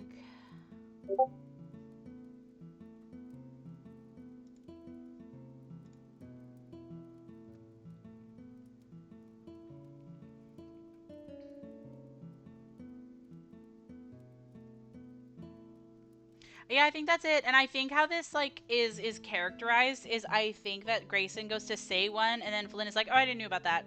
And then he looks annoyed and he goes to say another one and he's like walking through all of them. You know what I mean? But you already know all of them and he's like sour by the end of it. Sorry, I thought you knew something I didn't. I know a lot of things you don't. I guess just Well, not about about this people who are specifically. fucking, I guess. I don't know why you know everybody who's fucking right now. Matifa is very knowledgeable about people on campus. Yeah, I bet she is. That's why she's running the star. True enough.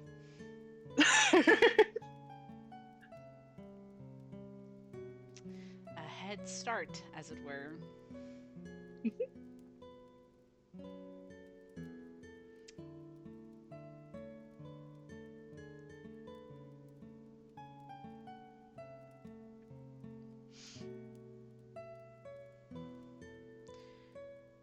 I'll be honest, Flynn. Mhm. Since you're staying over the night, there's not a polite way for me to segue out of this interaction, so I'm just telling you I'm going to bed. Thank you for letting me know. Wait, can I take Mina's bed? Yeah, she's not here. Don't be Ooh. weird about it, though. Well, it'll just be nice to have a bed. Okay, fair enough. I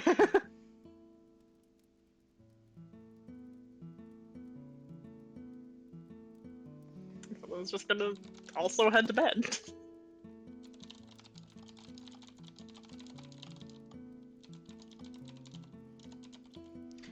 Slay, awesome. You go to bed and, you spend your, 2 days on Silverquill campus. Awesome. Hey, Motiva. Motive? Hello. There's Motive. Motivation. Okay, what do you want to do? I assume that I am chilling out with the sick, nasty, pervert teacher's aides. Yeah, you're hanging out over at the Crow's Feet cabin. Yes. Awesome. You can definitely do that. I would love to know if you have any ideas for like scenes or like things to talk about or things that you do.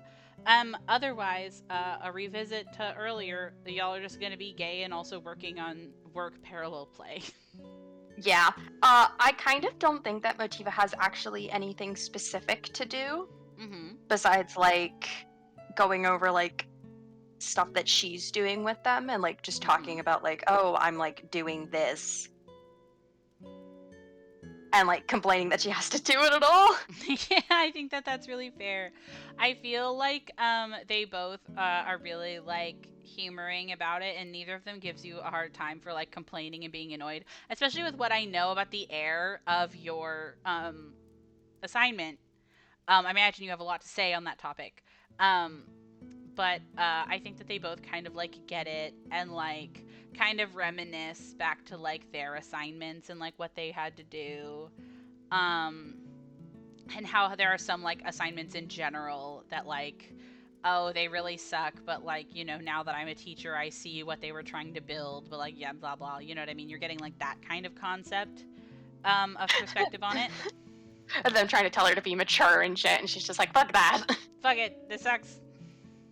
I want to be angry. But they definitely give you this space to be angry, and I think, I honestly, sorry to be gay, I think that they find it very endearing that you're so fired up about it. And while you are doing that, I think that Nim is probably making poultices for the clinic. And Adonkai is probably like leafing through papers and reports and signing off on stuff. Oh. Yeah, I think that it is too sudden for Adonkai to have really gotten a chance to snag a Sean yet, and I think he'd be willing to tell you that. But the wheels are in motion for that. The wheels are wheeling. The wheels are wheeling. I think he's actually like legitimately excited about the idea, because like even if like Adonkai has no assumptions about what that like relationship is gonna be like, but I think Adonkai in particular is like, I want to approach it with a lot of like grace and like open arms, essentially. Like I think like Nim is probably the one that is the more catty about getting along with Ashan, but that's just because Ashan has literally harassed the fuck out of Nim before. Yeah. Literally. But I think Adonkai is more open and more friendly about it. I don't think Nim hates Ashan, but Nim can be really huffy. Nim is kind of a huffy little creature. Yeah, 100%. Yeah, I think that you have like a legitimately nice time over some tea and like a budding relationship, but there is like this sort of like heartwarming domesticity to the night. You know? Yeah, I think that it's really cute. I like it a lot.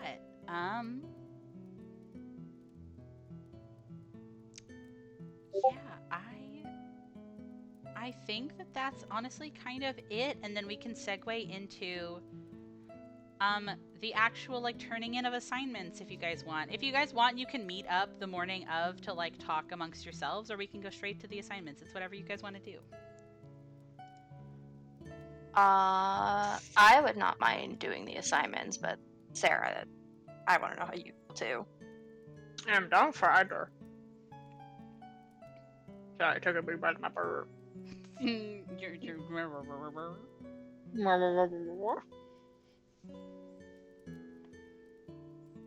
am down for either. Okay, Slay. Who wants to go first then for assignments? I'm looking at Motiva. Hello.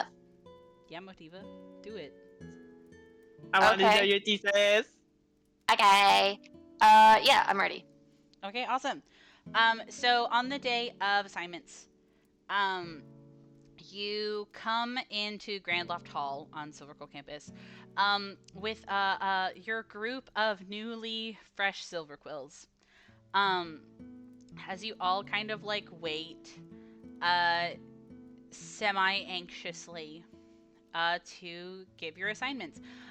They are, well, not one-on-one. Both of the deans and you are the only people in the room. They're not proctored. There's not outside grading. It is just you giving your proof, your idea, making your case, as they called it, to the deans to prove to yourself and to them that you're in the right spot. And you see Motiva as people go in front of you first. Disra, then Giselle, Aurora. And eventually we get to you. And you assume actually that the people who have gone before don't actually come back out to you because nobody comes back out. So there's like They get another fucking exit. eaten. They get killed, actually. I bet Silverquills would love that rumor. But eventually you are by yourself in the waiting room until you are called to come down. And as you sort of walk down, it's that sort of like tiered classroom style with marble stairs and these beautiful, elegant dark wood desks and a big space with a desk to the side, but mostly empty space to give people the range of motion that's needed. And in the first row sits both Shale and Ambrose, the deans of Silverquill. And without saying anything, you see him go to extend his hand out for you to begin. Okay. Motiva will reach into her bag and she's going to pull out a metronome Okay. and she's going to set it to a kind of quick beat. Mm-hmm.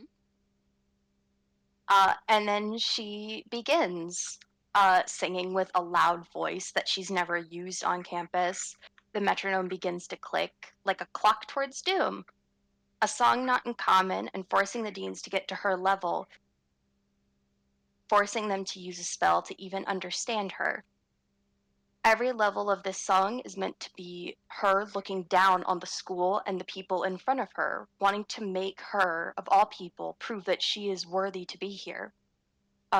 During the song, she laughs in trills, her voice going high and low and making them keep up with her speaking.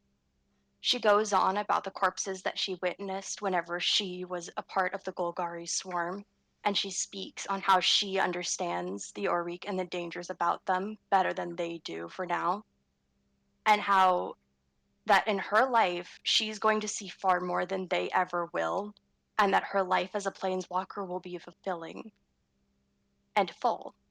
And she wants to know what kind of dent they could even make in a life where she goes across the worlds that they will never see.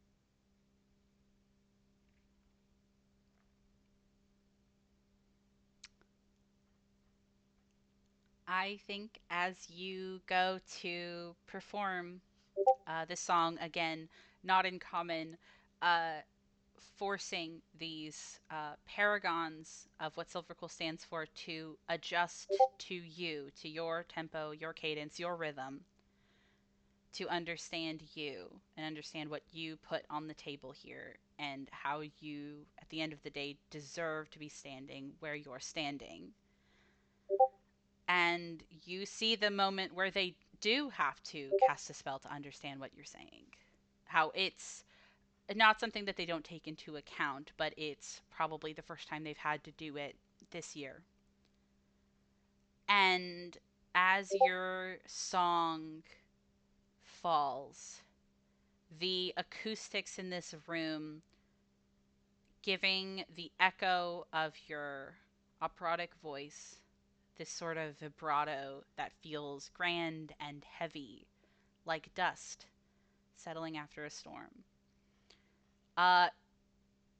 You don't even hear words before Shale, the Owlin, the white mana professor, goes to stand up in a standing ovation. The click of her talons as she claps loud, and even going so far as to jostle the human beside her, as Ambrose himself kind of gives you a considering smirk and goes to kind of slow clap alongside her. And even as you're coming down from what you say, Shale is rapidly approaching you. And she's actually going to try to grab you. I don't know how Motiva would react to that. This is a huge ass owl lady. Big fucking owl, ma'am. I think she's like breathing heavy. I don't really think that she's like seeing anything. She just sees like a blur of white in front of her, and then she just sees Shale already there. Yeah. 100%. Hold on. I'm sending a picture of Shale again so you guys can see her. She is really pretty. Like I don't know if you guys got this, but whenever I like presented whenever I was in school, I literally would just tune out literally everything, and then I would come back to the real world and just be like, oh. Shale has her talons on your shoulders and is shaking you and is gushing. I think gushing with praise. It is a waterfall of praise. She talks about how she loves how unique it is. She's always so happy to see musicians come to Silverquill. Um, she thinks that your like focus to presentation is exemplary. She is giving you praise that like if it came from anyone else would almost seemed mindless, but the more she talks to you, the more you can tell that this is somebody who academically knows what she is talking about. Nice. And as she's kind of doing that, you hear a throat clear in the room as Ambrose calls out, if we're done with the excitement. And kind of gives a look over to Shale, but gives you sort of this almost grating smile. Ambrose goes to say, well, far be it from me to say that you don't belong here. You have performed well, and I hope that you will continue to meet the expectation that you've set the rest of the years that you're here.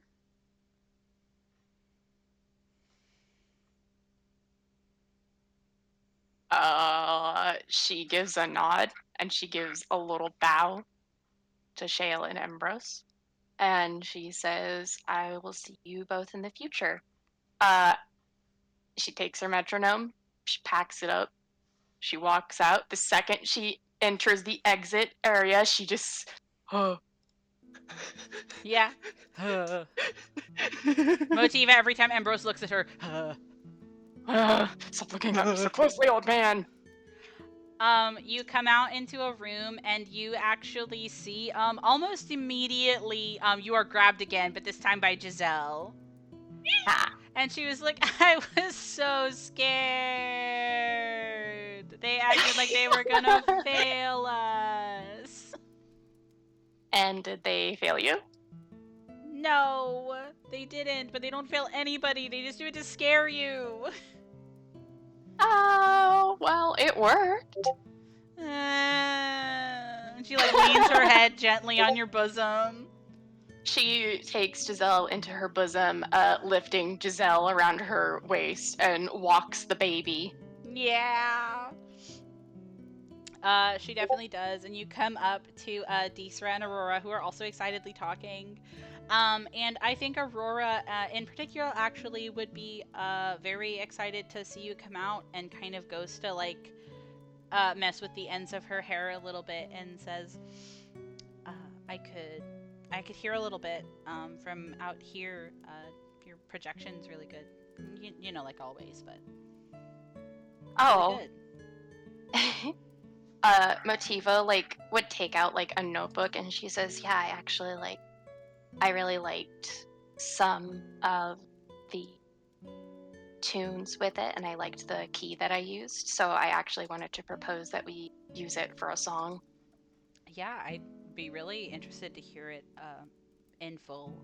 What I heard from it sounded really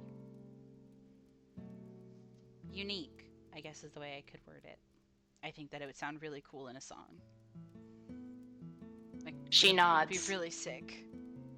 I think it would be nice to have a little rebellion in this school that doesn't revolve around murdering people. Hell yeah, brother. You see that, like, she has this kind of expression on her face, and you know Aurora a little bit, where it's like you think that she means what she's saying, but you feel like she almost wants to, like, say more, but she's trying really hard to be cool about it. She's trying so hard to be cool. She's trying so hard to be cool, but she wants to make sure her friend knows that she's really good. Yeah, I think Motiva would like convene with all of them about what they did and like give praise where it's due. That's really cute. Yeah, I've thought a little bit about what some people have done for their assignments. Not everybody, but Deesra basically recreated a speech, like a famous speech, Specifically, I don't know if you guys remember this, but one of the reasons why Disra came to Strixhaven is because one of the most famous like banter mages from Strixhaven was deaf mute who used sign language. Yes, I do remember this. She recreated his most iconic speech. That's Ooh. cool. Yeah, so that one was really cool. Aurora also did a song, but she did something with like instrumental. Duggerty. Huh? Duggerty. Yeah, she did something with Duggerty. But she had to do some part explaining because again, Silverquill is a very like oratory focused school. And then Giselle actually wrote Giselle technically did a speech, but what it basically was a like a long form poem. So like everything that she was saying was in a very specific like meter. Oh, okay. Because she's a poet. Okay. I like this. Yeah, This isn't it was cool? very fun. Sarah, I hope you clicked the song, because I really like that song. I thought it was very The fucking... song is really cool. The laughs are really iconic in it. They're really cool. That's really cool. I didn't know you could laugh in musical. I know, it's really cool. Yeah, that's my project, Sarah. That was Yeah. so cool. It was really cool. Sarah, I'm about to grab you by the butthole. Nothing I got is gonna be anywhere near that cool. Oh, I'm sorry. I didn't prepare for this. Do you need me to pause for a minute? I could just go in. I have ideas of like the stuff she's gonna talk about, but I don't have like a cool fucking description. Oh, I'm sorry. Sarah, I'm gonna warn you right now. You did so much. I think that anything you could do would be poetic because you actually did a lot of shit for this. Yeah, I just you pulled up literally- a song on YouTube and stole it. You literally could just muse hypothetical about everything that you did for forever and what your thoughts are, and that would be just as cool. You had a very elaborate assignment. Flynn does have thoughts, but I will be summarizing. Heart, I love you. Heart, I love you too. Heart. Heart. Heart. Heart.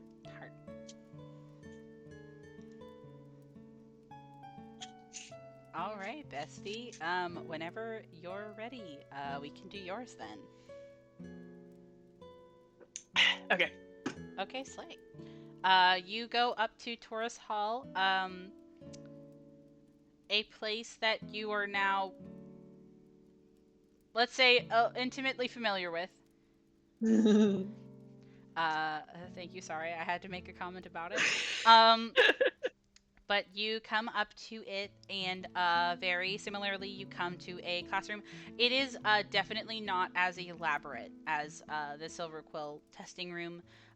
Silverquill is all lux and grand scale and feeling that sort of sense of like cold foreboding almost. But Quandrix has always felt really surprisingly down to earth, actually, for the campus. And you come into an average lecture hall with humble wooden desks with like these geometric patterns inlaid into them that seem to almost shift as you look at them. And you are currently in a room waiting with Chad Selwyn. Was there another person who was new? I think it was just 3 for Quandrix. I think so too. Yeah, I think it was just Chad. It was just Chad, Selwyn, and Flynn. Awesome, Slay. Oh yeah, that's why you have a 4th roommate. That's different. Okay, Slay. Awesome. So yeah, you go and you kind of get your stuff together. And you have an idea of what Chad is doing, and you have your kind of thoughts, and you're formulating them as you also wait. So one by one, they go through and make their assignments and turn them in to sort of show the work that they have figured out on why they are here. And eventually, it comes down to you. And as you come in, it's this sort of like humble room. It's very small. It seems to want to foster like it as like a discussion as opposed to like a full lecture. But you are walked down in front of a chalkboard, and you see Kian and Ibrahim sitting and waiting. And you see that Kian in particular is like writing down some stuff on her paper still, as you're kind of gearing up to go. And then she goes to kind of look at you and give a warm smile and says, "Whenever you're ready, the floor is yours." So the way I think Flynn is presenting all of this data is like a ye old PowerPoint presentation in college. I love the idea of a PowerPoint presentation. I'm serious. I absolutely love that actually. She walks in with a big old fucking stack of papers that is just like, it's like little packets that are copies for the instructors to like follow along with. God, that's good. Yeah. This bitch went to college. It includes all of her data. And I feel like in general, she is going through like each of the colleges one by one, and like explaining like her time there, as well as like pros and cons, a hypothetical for if she were to have joined them as an official student, based on what she knows about each college. And I feel like, because the vast majority of it is very like, she tried to make it as mathematical as like possible, and stick to logistics, but at the end is kind of where the advice that she got from the counselor comes in. And she recognizes that like there was no way that this experiment was going to be 100% scientific, because when it comes to belonging somewhere, that is not something you can calculate.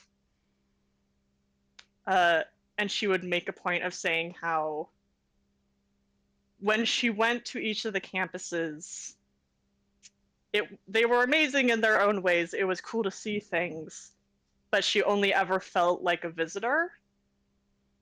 Whereas whenever she even first visited Quandrix, just to see the beach in first year, it felt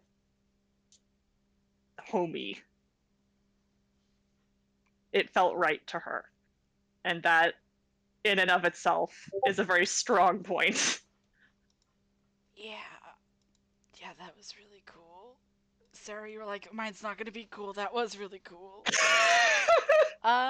Yeah, you go to do your little presentation and you go through each slide and you go through the things that you like about each one and the things that you dislike about each one. And you see that both of them actually are very diligently following through with your little packets as you're speaking on each one.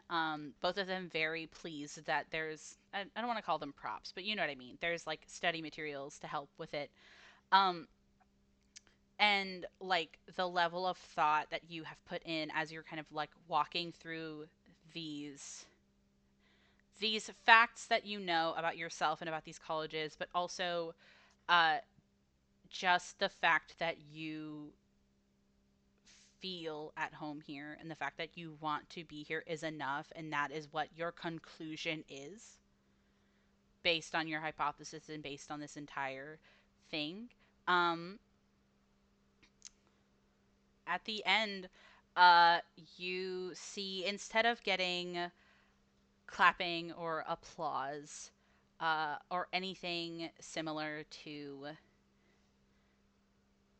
a performance, instead you see Kian in particular uh, go to wait a couple seconds to make sure that like you are done, as you're kind of waiting with bated breath to see how this assignment is graded.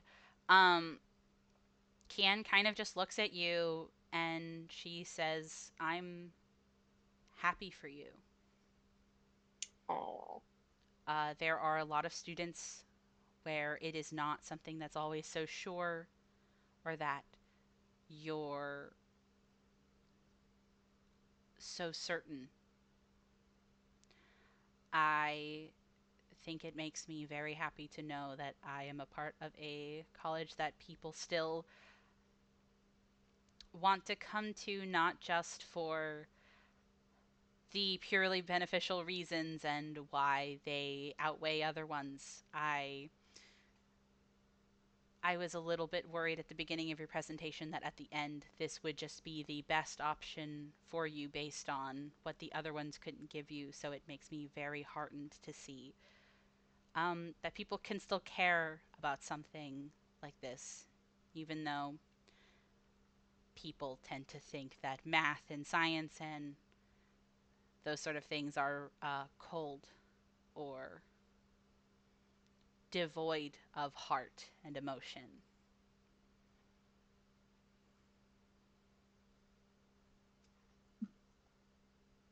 So I think that even on your first day here, I think that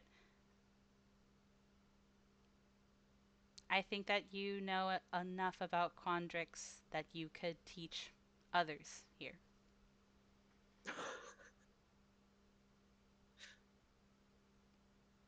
That was very high praise, thank you. Of course, I think you deserve it. I very rarely do people come in with their assignments and they are not satisfactory. But it always makes me really happy uh, to see when people figure out stuff about them, figure out things about themselves, as opposed to just finding a way to be graded the best. I have high hopes for you, you know? I think she's gonna give like a little bow, like a little nervous. I'm gonna say thank you. Of course. Uh, Make sure to take the rest of the day off. Will do. And you are ran off. And you go join your other Quandrix hopefuls. Selwyn seems to be nowhere to be seen. She must have left whenever hers was mostly done. But you see that Chad actually waits for you and kind of gives you a big grin whenever you come out and say, "Guess our math is up to snuff." She's gonna kind of like nudge him a bit with her elbow and say, "Was there ever any doubt?" There was a little doubt considering mine had absolutely no math in it, but I'm glad that it's math enough. Uh, well, to be honest, I don't know that they were even looking for math.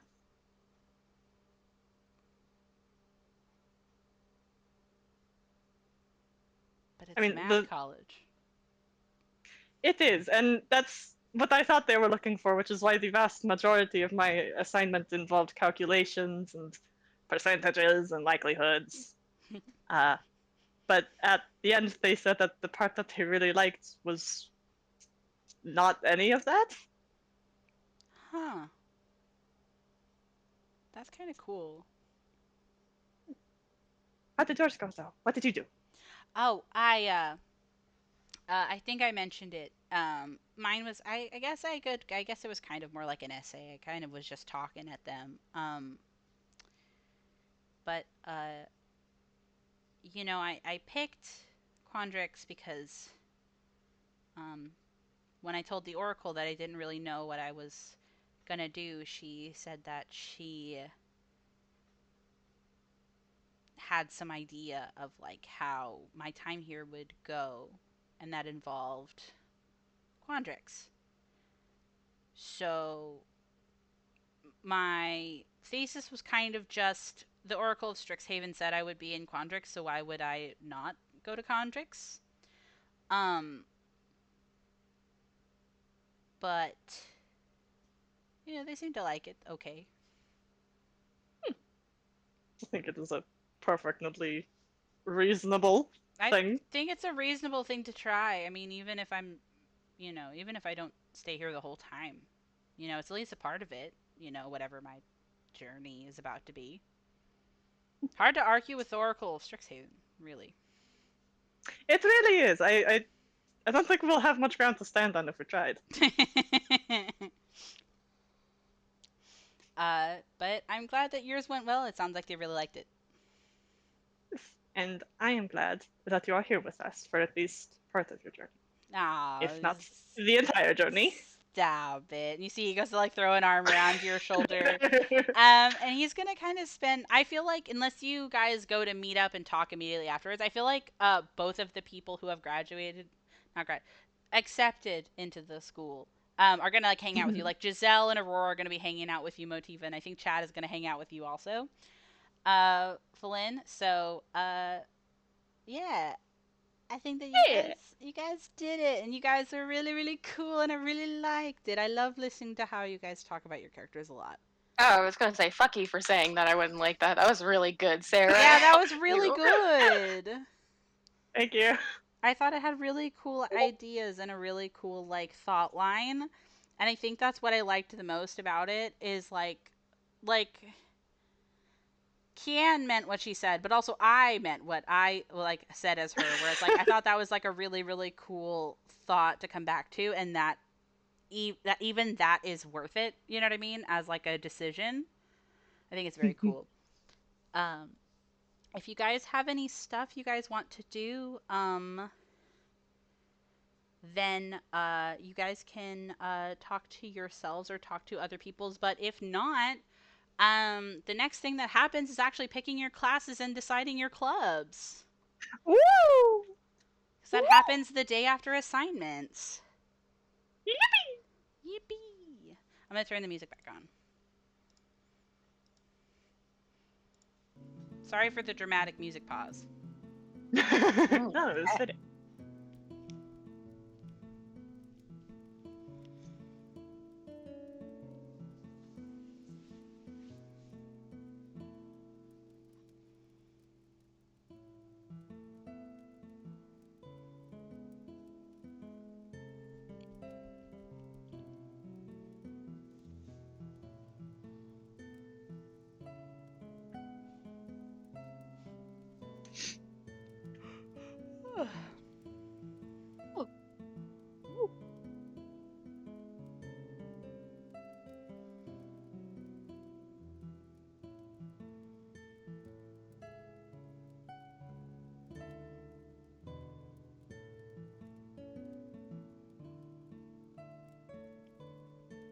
I'm holding up guns at you both. Hi. Hi, are Hello. you guys doing anything, or are we picking classes and doing clubs? Picking Oh, classes and doing clubs. Sorry, I didn't know we needed to respond. Oh, Yeah. it's okay. Sorry. My opening was, if there's anything you want to do, then we can do this. Or if not, we can do this. And then nobody said anything. So I was like, I don't know what's happening. Okay. I'm silly. No, it's okay. We're all a bit silly. We are also I want to- silly. I want to do classes and clubs. Slay. Oh. You guys, can pick... Oh, wait, no, hold on. 1 second. I was gonna say we only have the first year colors. Oh, Yours. that's right. Oh, because I was changing how I was going to do classes. So, class selection is happening. This is exciting. So, because I'm doing branch leveling instead of a course catalog, you guys get to make your first study roll. Oh. Oh. Yep. Do we gotta? Yep. Do I really? Yup. But if you guys want to decide on your clubs first, I know you guys DM'd it to me, but go ahead and say it for the class for posterity. I would love that. Dueling club, Okay. chess club, Okay. the star, Slay.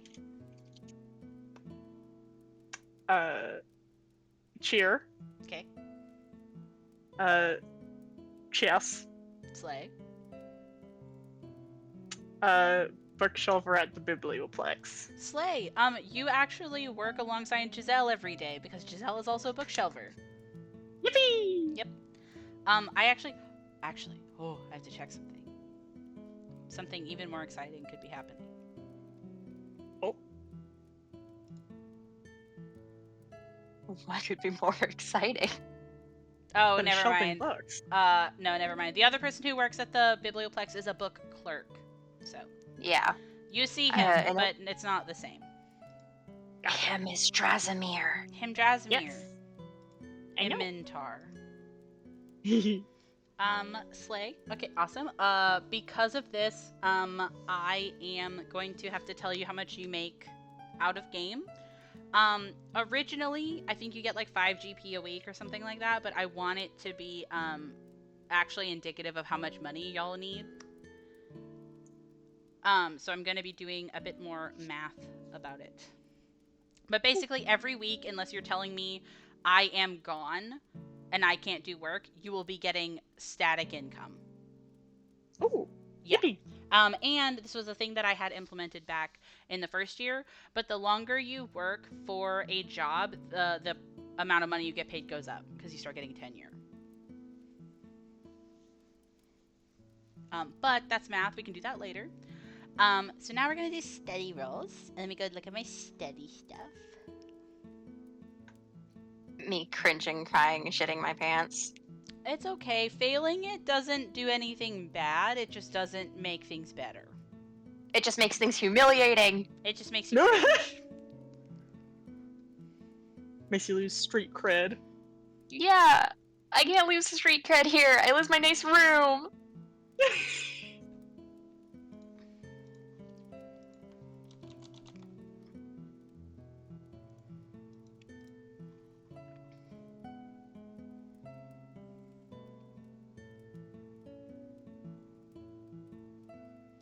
Okay, who wants to go first?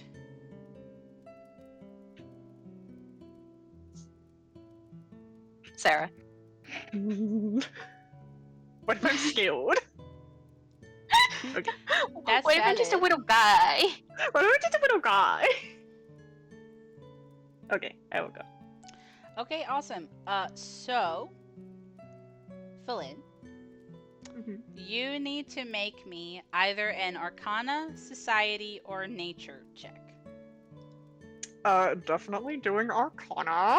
Yeah, I know you're really good at that. I will also say before you actually do the roll, there are 2 activities you can do. And the reason why you guys can do this is because you can't make your branch level go above your current level, right?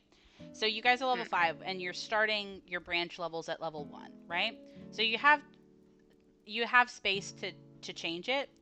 So you can either do study, which is the normal check, or you can do cram, which is doing study twice. But you have to make a flat check every day to not be fatigued. Oh. It's not super high. But it basically means that you would be really tired. The flavor is that since this will be your schooling for these whole 5 weeks, if you're cramming, it basically means you're spending a lot of time studying, and that is just going to make you more exhausted when you're doing other things. But that means that you could get potentially 4 levels in your branch level right now. God damn. If you're really good at what you do roll. So you have to make that decision every time, basically. Yeah, fuck.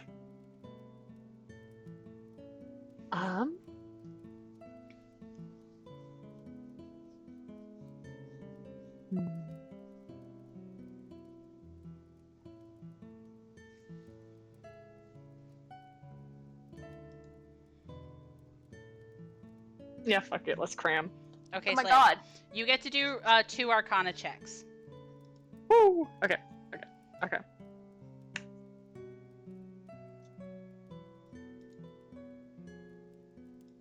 God, can you put in the chat which roles we have to choose from again? Yes, yours are different than Sarah's. Oh no! Okay. Makes sense. Have a good day.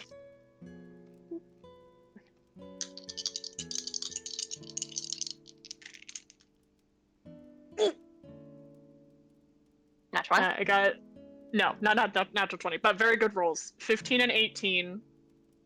Plus 15 to each of those. So 30 and 33.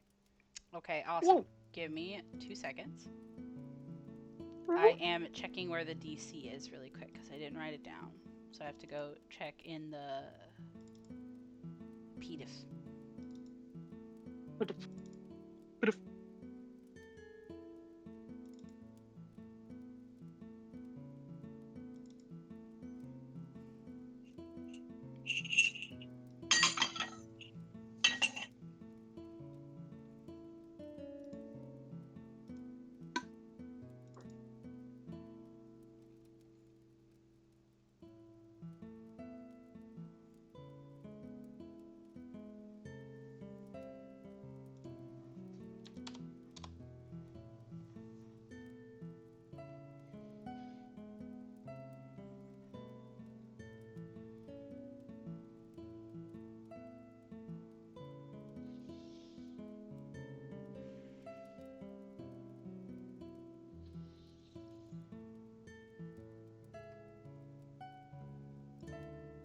Okay, awesome. What were your totals again?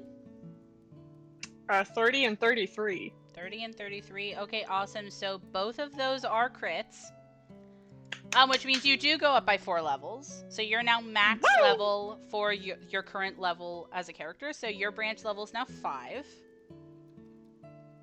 So give me just 1 second because you get a lot of stuff right now. It is irrational how much stuff you have right now.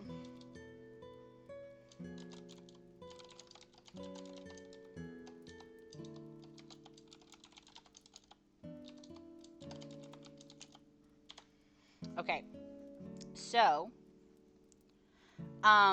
you can pick to get either accounting lore, farming lore, or engineering lore right now. Ooh. Oh my god. Yep. It was counting, farming, or engineering? Yep. Ooh.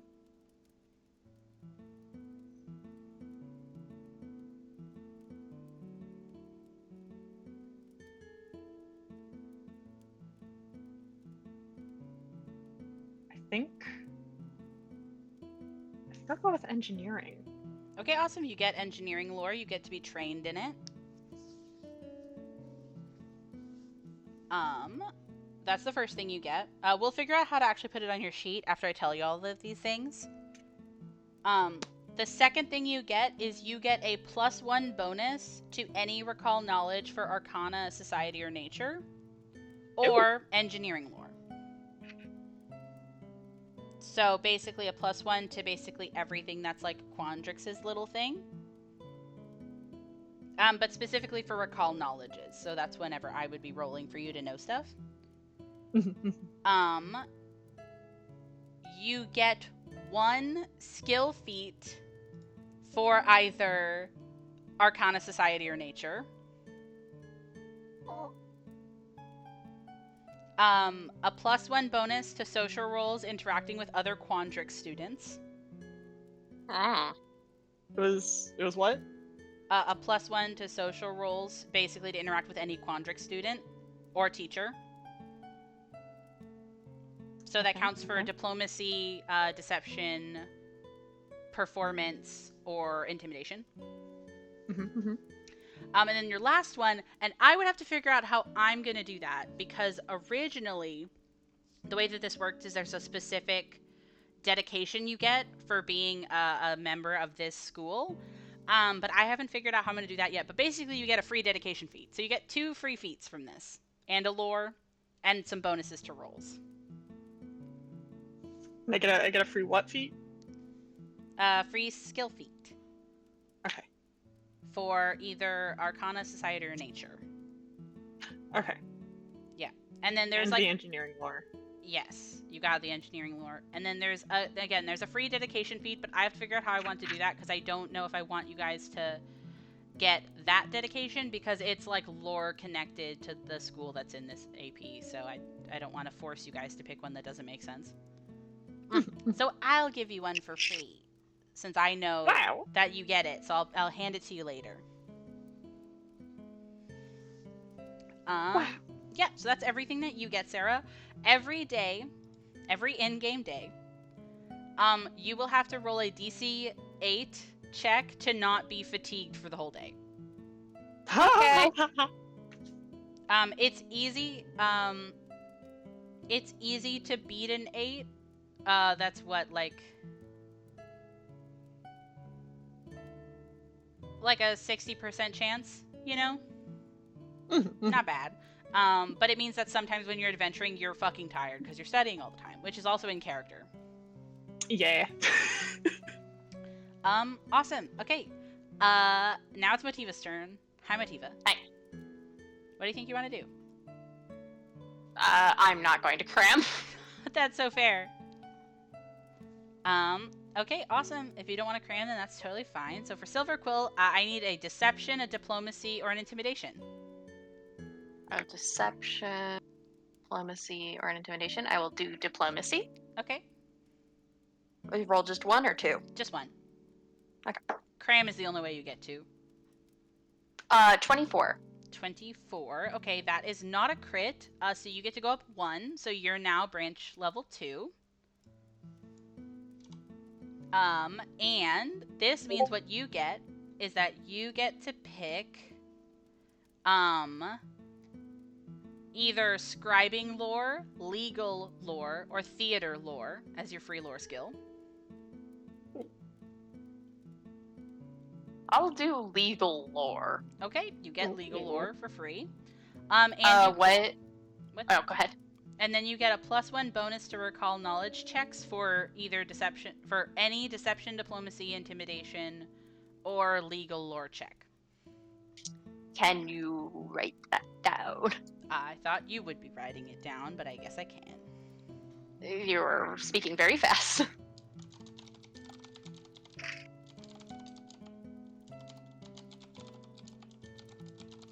Is this a intelligence-based thing?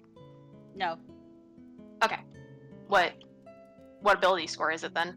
Oh, for lore, yes. Sorry, I didn't know you were talking about the lore. Oh, Lore I is should. intelligence. All intelligence is Yeah. lore. Okay. All lore Sorry. is Thank you. intelligence. No, it's okay.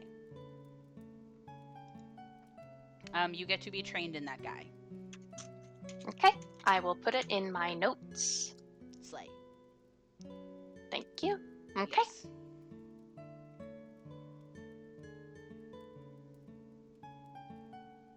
Yes. Slay. Yes. We will roll this again in 5 weeks in game. Woo! Bang. It's actually like a really fun subsystem to manage because since you can't go over your current level, there's like nothing wrong with taking longer to max out your branch level. Philin is just a tryhard, Yeah. which is in character. Awesome, slay. So now we're in the section. I'm gonna get you your free dedication feat later, Sarah, and then I'm gonna give you your job pay later. But this is the point in the session where I didn't think you'd get here this fast. So we can keep playing for a little bit longer, but basically I want to ask if there's anything that you guys want to do to get ready to go to the grand tourney. Because that's the part I need to prep. But if there's anything that you guys are doing to get ready for it, you can definitely play them out in session right now.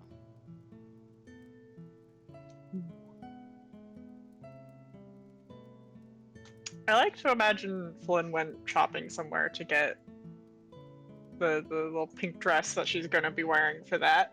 Oh yeah. Yeah, definitely. Motiva had to go buy it. Yeah. Good. I also like to imagine that she went to ask Rowan for like advice and like, hey, do you want to go shopping with me? That's really cute. I will say, Rowan can definitely help you, but it would be less like, let's go shopping, because the way that you get clothes on Strixhaven is you have to get it commissioned from Prismari. There's very few clothes on the rack that people can, like, buy, especially something to fit a specific occasion. But Rowan will go with you to the consultation for the commissioning. Rowan would definitely tell you that, like, this is, like, kind of the style of what you're going for. Probably would tell you the whole thing of like, oh yeah, if you picked a color specific to the courts, they'll think you're part of the retinue, this, that, and the other. Pink is a very bright color in Eldraine, but that's not like a negative. I think she would just point that out to you. It would be something that stands out a lot. You know what I mean? Gotcha. Yeah.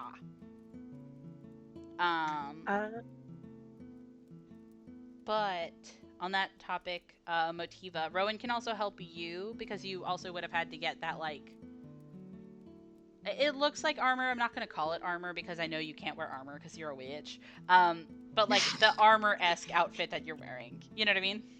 Yeah. Were you gonna say something, Sarah? Yes, I wanted Flynn to ask because I don't think she asked this. Because we know that there are elves there. Yeah. Flynn would specifically ask if the elves come in purple there, or Nope, she would have they to do disguise not. herself. They do not come in Okay. purple at all. Some fae can be weird colored. There's a fae in particular who is like blue. Blue-ish. Like I would say a pale blue. Like an icy, dead-looking blue.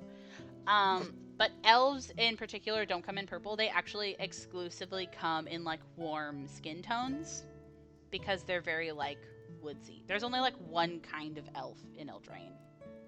That's what I'm trying to explain to you. Okay. The way that Rowan would talk about it is that if you don't want to disguise yourself, that's technically fine. You would have to be prepared for people to potentially talk to you about it. Or like just casually assume that you are touched by the Fae in some way. There are people who are touched by the Fae on Eldraine, but it's like some people are going to be weird about it, some people are going to be interested. People aren't going to assume you're just a normal elf, is the consensus. Okay. Yeah. I would keep this in mind. Yeah. Rowan would definitely be very like, do whatever you want, just know things, you know? Informed consent and all that. Yes. Yes. Thank you. Of course. But yeah, is there anything else that you would like to do to kind of prepare? Do you have any plans? Either for before you go, or like plans for when you get to Eldraine, plans for the Grand Tourney. Basically anything you can tell me ahead of time, the more I can custom craft this to your experience. I have a bunch of scenes and stuff ready for like Will and Rowan. But like it's always good to know ahead of time what my players are gonna do. Yeah.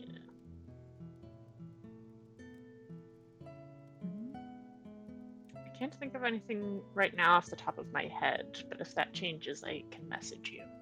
You definitely can message me. What about you, Ash? I think Motiva would ask the Crowspeak crew if there's anything that they would want from Eldraine. Oh, that's Like a really just fun question. casually being like, "Hey, I'm going to another plane. Y'all want anything? Y'all want milk?" Y'all want Eldraine milk? Yes. Adonkai's answer would be the funniest one because he would want you to bring back literally anything. It could be, in Adonkai's own words, it could just be a random pot you got off of the side of the road, and I would be fascinated to study it. Like, of course, I would like it if it was cooler. I would like it if it was some kind of cool magic item or relic, but it doesn't have to be. It's cool. It's a relic just because it's not from here. Fair enough, to be honest. Yeah, I think Adonkai would be very interested in literally anything, probably more specifically domestic items, because that's what archaeology and crypto relicology is all about. But that was what he would be interested in.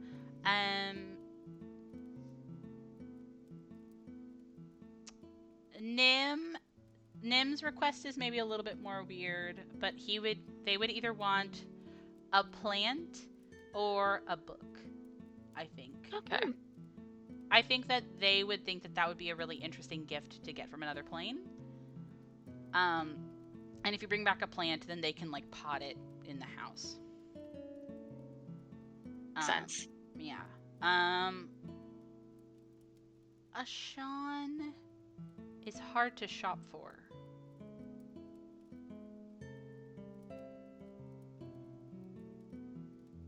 I don't know what Sean would want. I think Sean would make a joke to bring back dinner. You could maybe think of like I think that Ashan would treasure trinkets that like you give as gifts, but I don't think he ever knows what he wants. Makes sense. It's very in character. Exactly. Would Grayson or Mina want anything? That's a cute answer.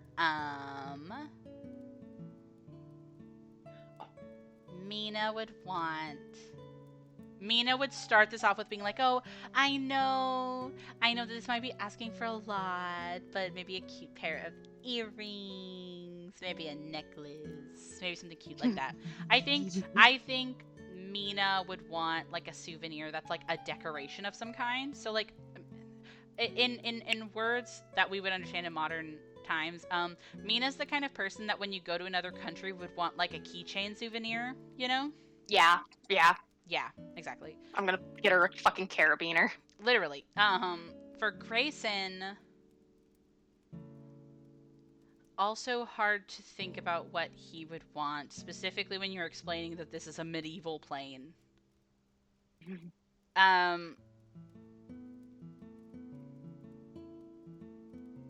I also don't know what he would want. And I don't think he would know what he would want from there, but if you think of something, if you see something and think of him, then I don't think he would be mad at it if you get him it.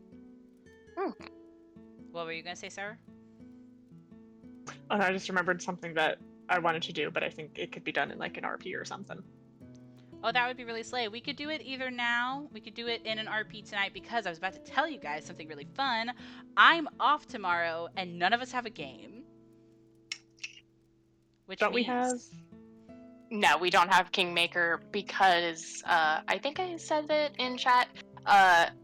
Mackenzie works. Mackenzie works in the morning, and then Panini has a meeting after 8. So Yeah, it was I like remember now. Mackenzie gets off at like 6 or something, and then Panini had to go to a meeting at 8, and I was just No, like, I have I'm to go to not a meeting at doing. 7. Yeah, I need you to understand how impossible it was. It would have been like a 30-minute game. Yeah. So that would be the caveat, is that I would have to stop the game at 6 because I would have to be ready to get over to work at 7. But like I could do like a 2-3 hour session, get through the grand tourney, and then we can schedule like big sessions where a bunch of things are happening. Is like my plan. I would appreciate it. I don't have plans tomorrow. I do have plans tomorrow. I was supposed to do the math for time today.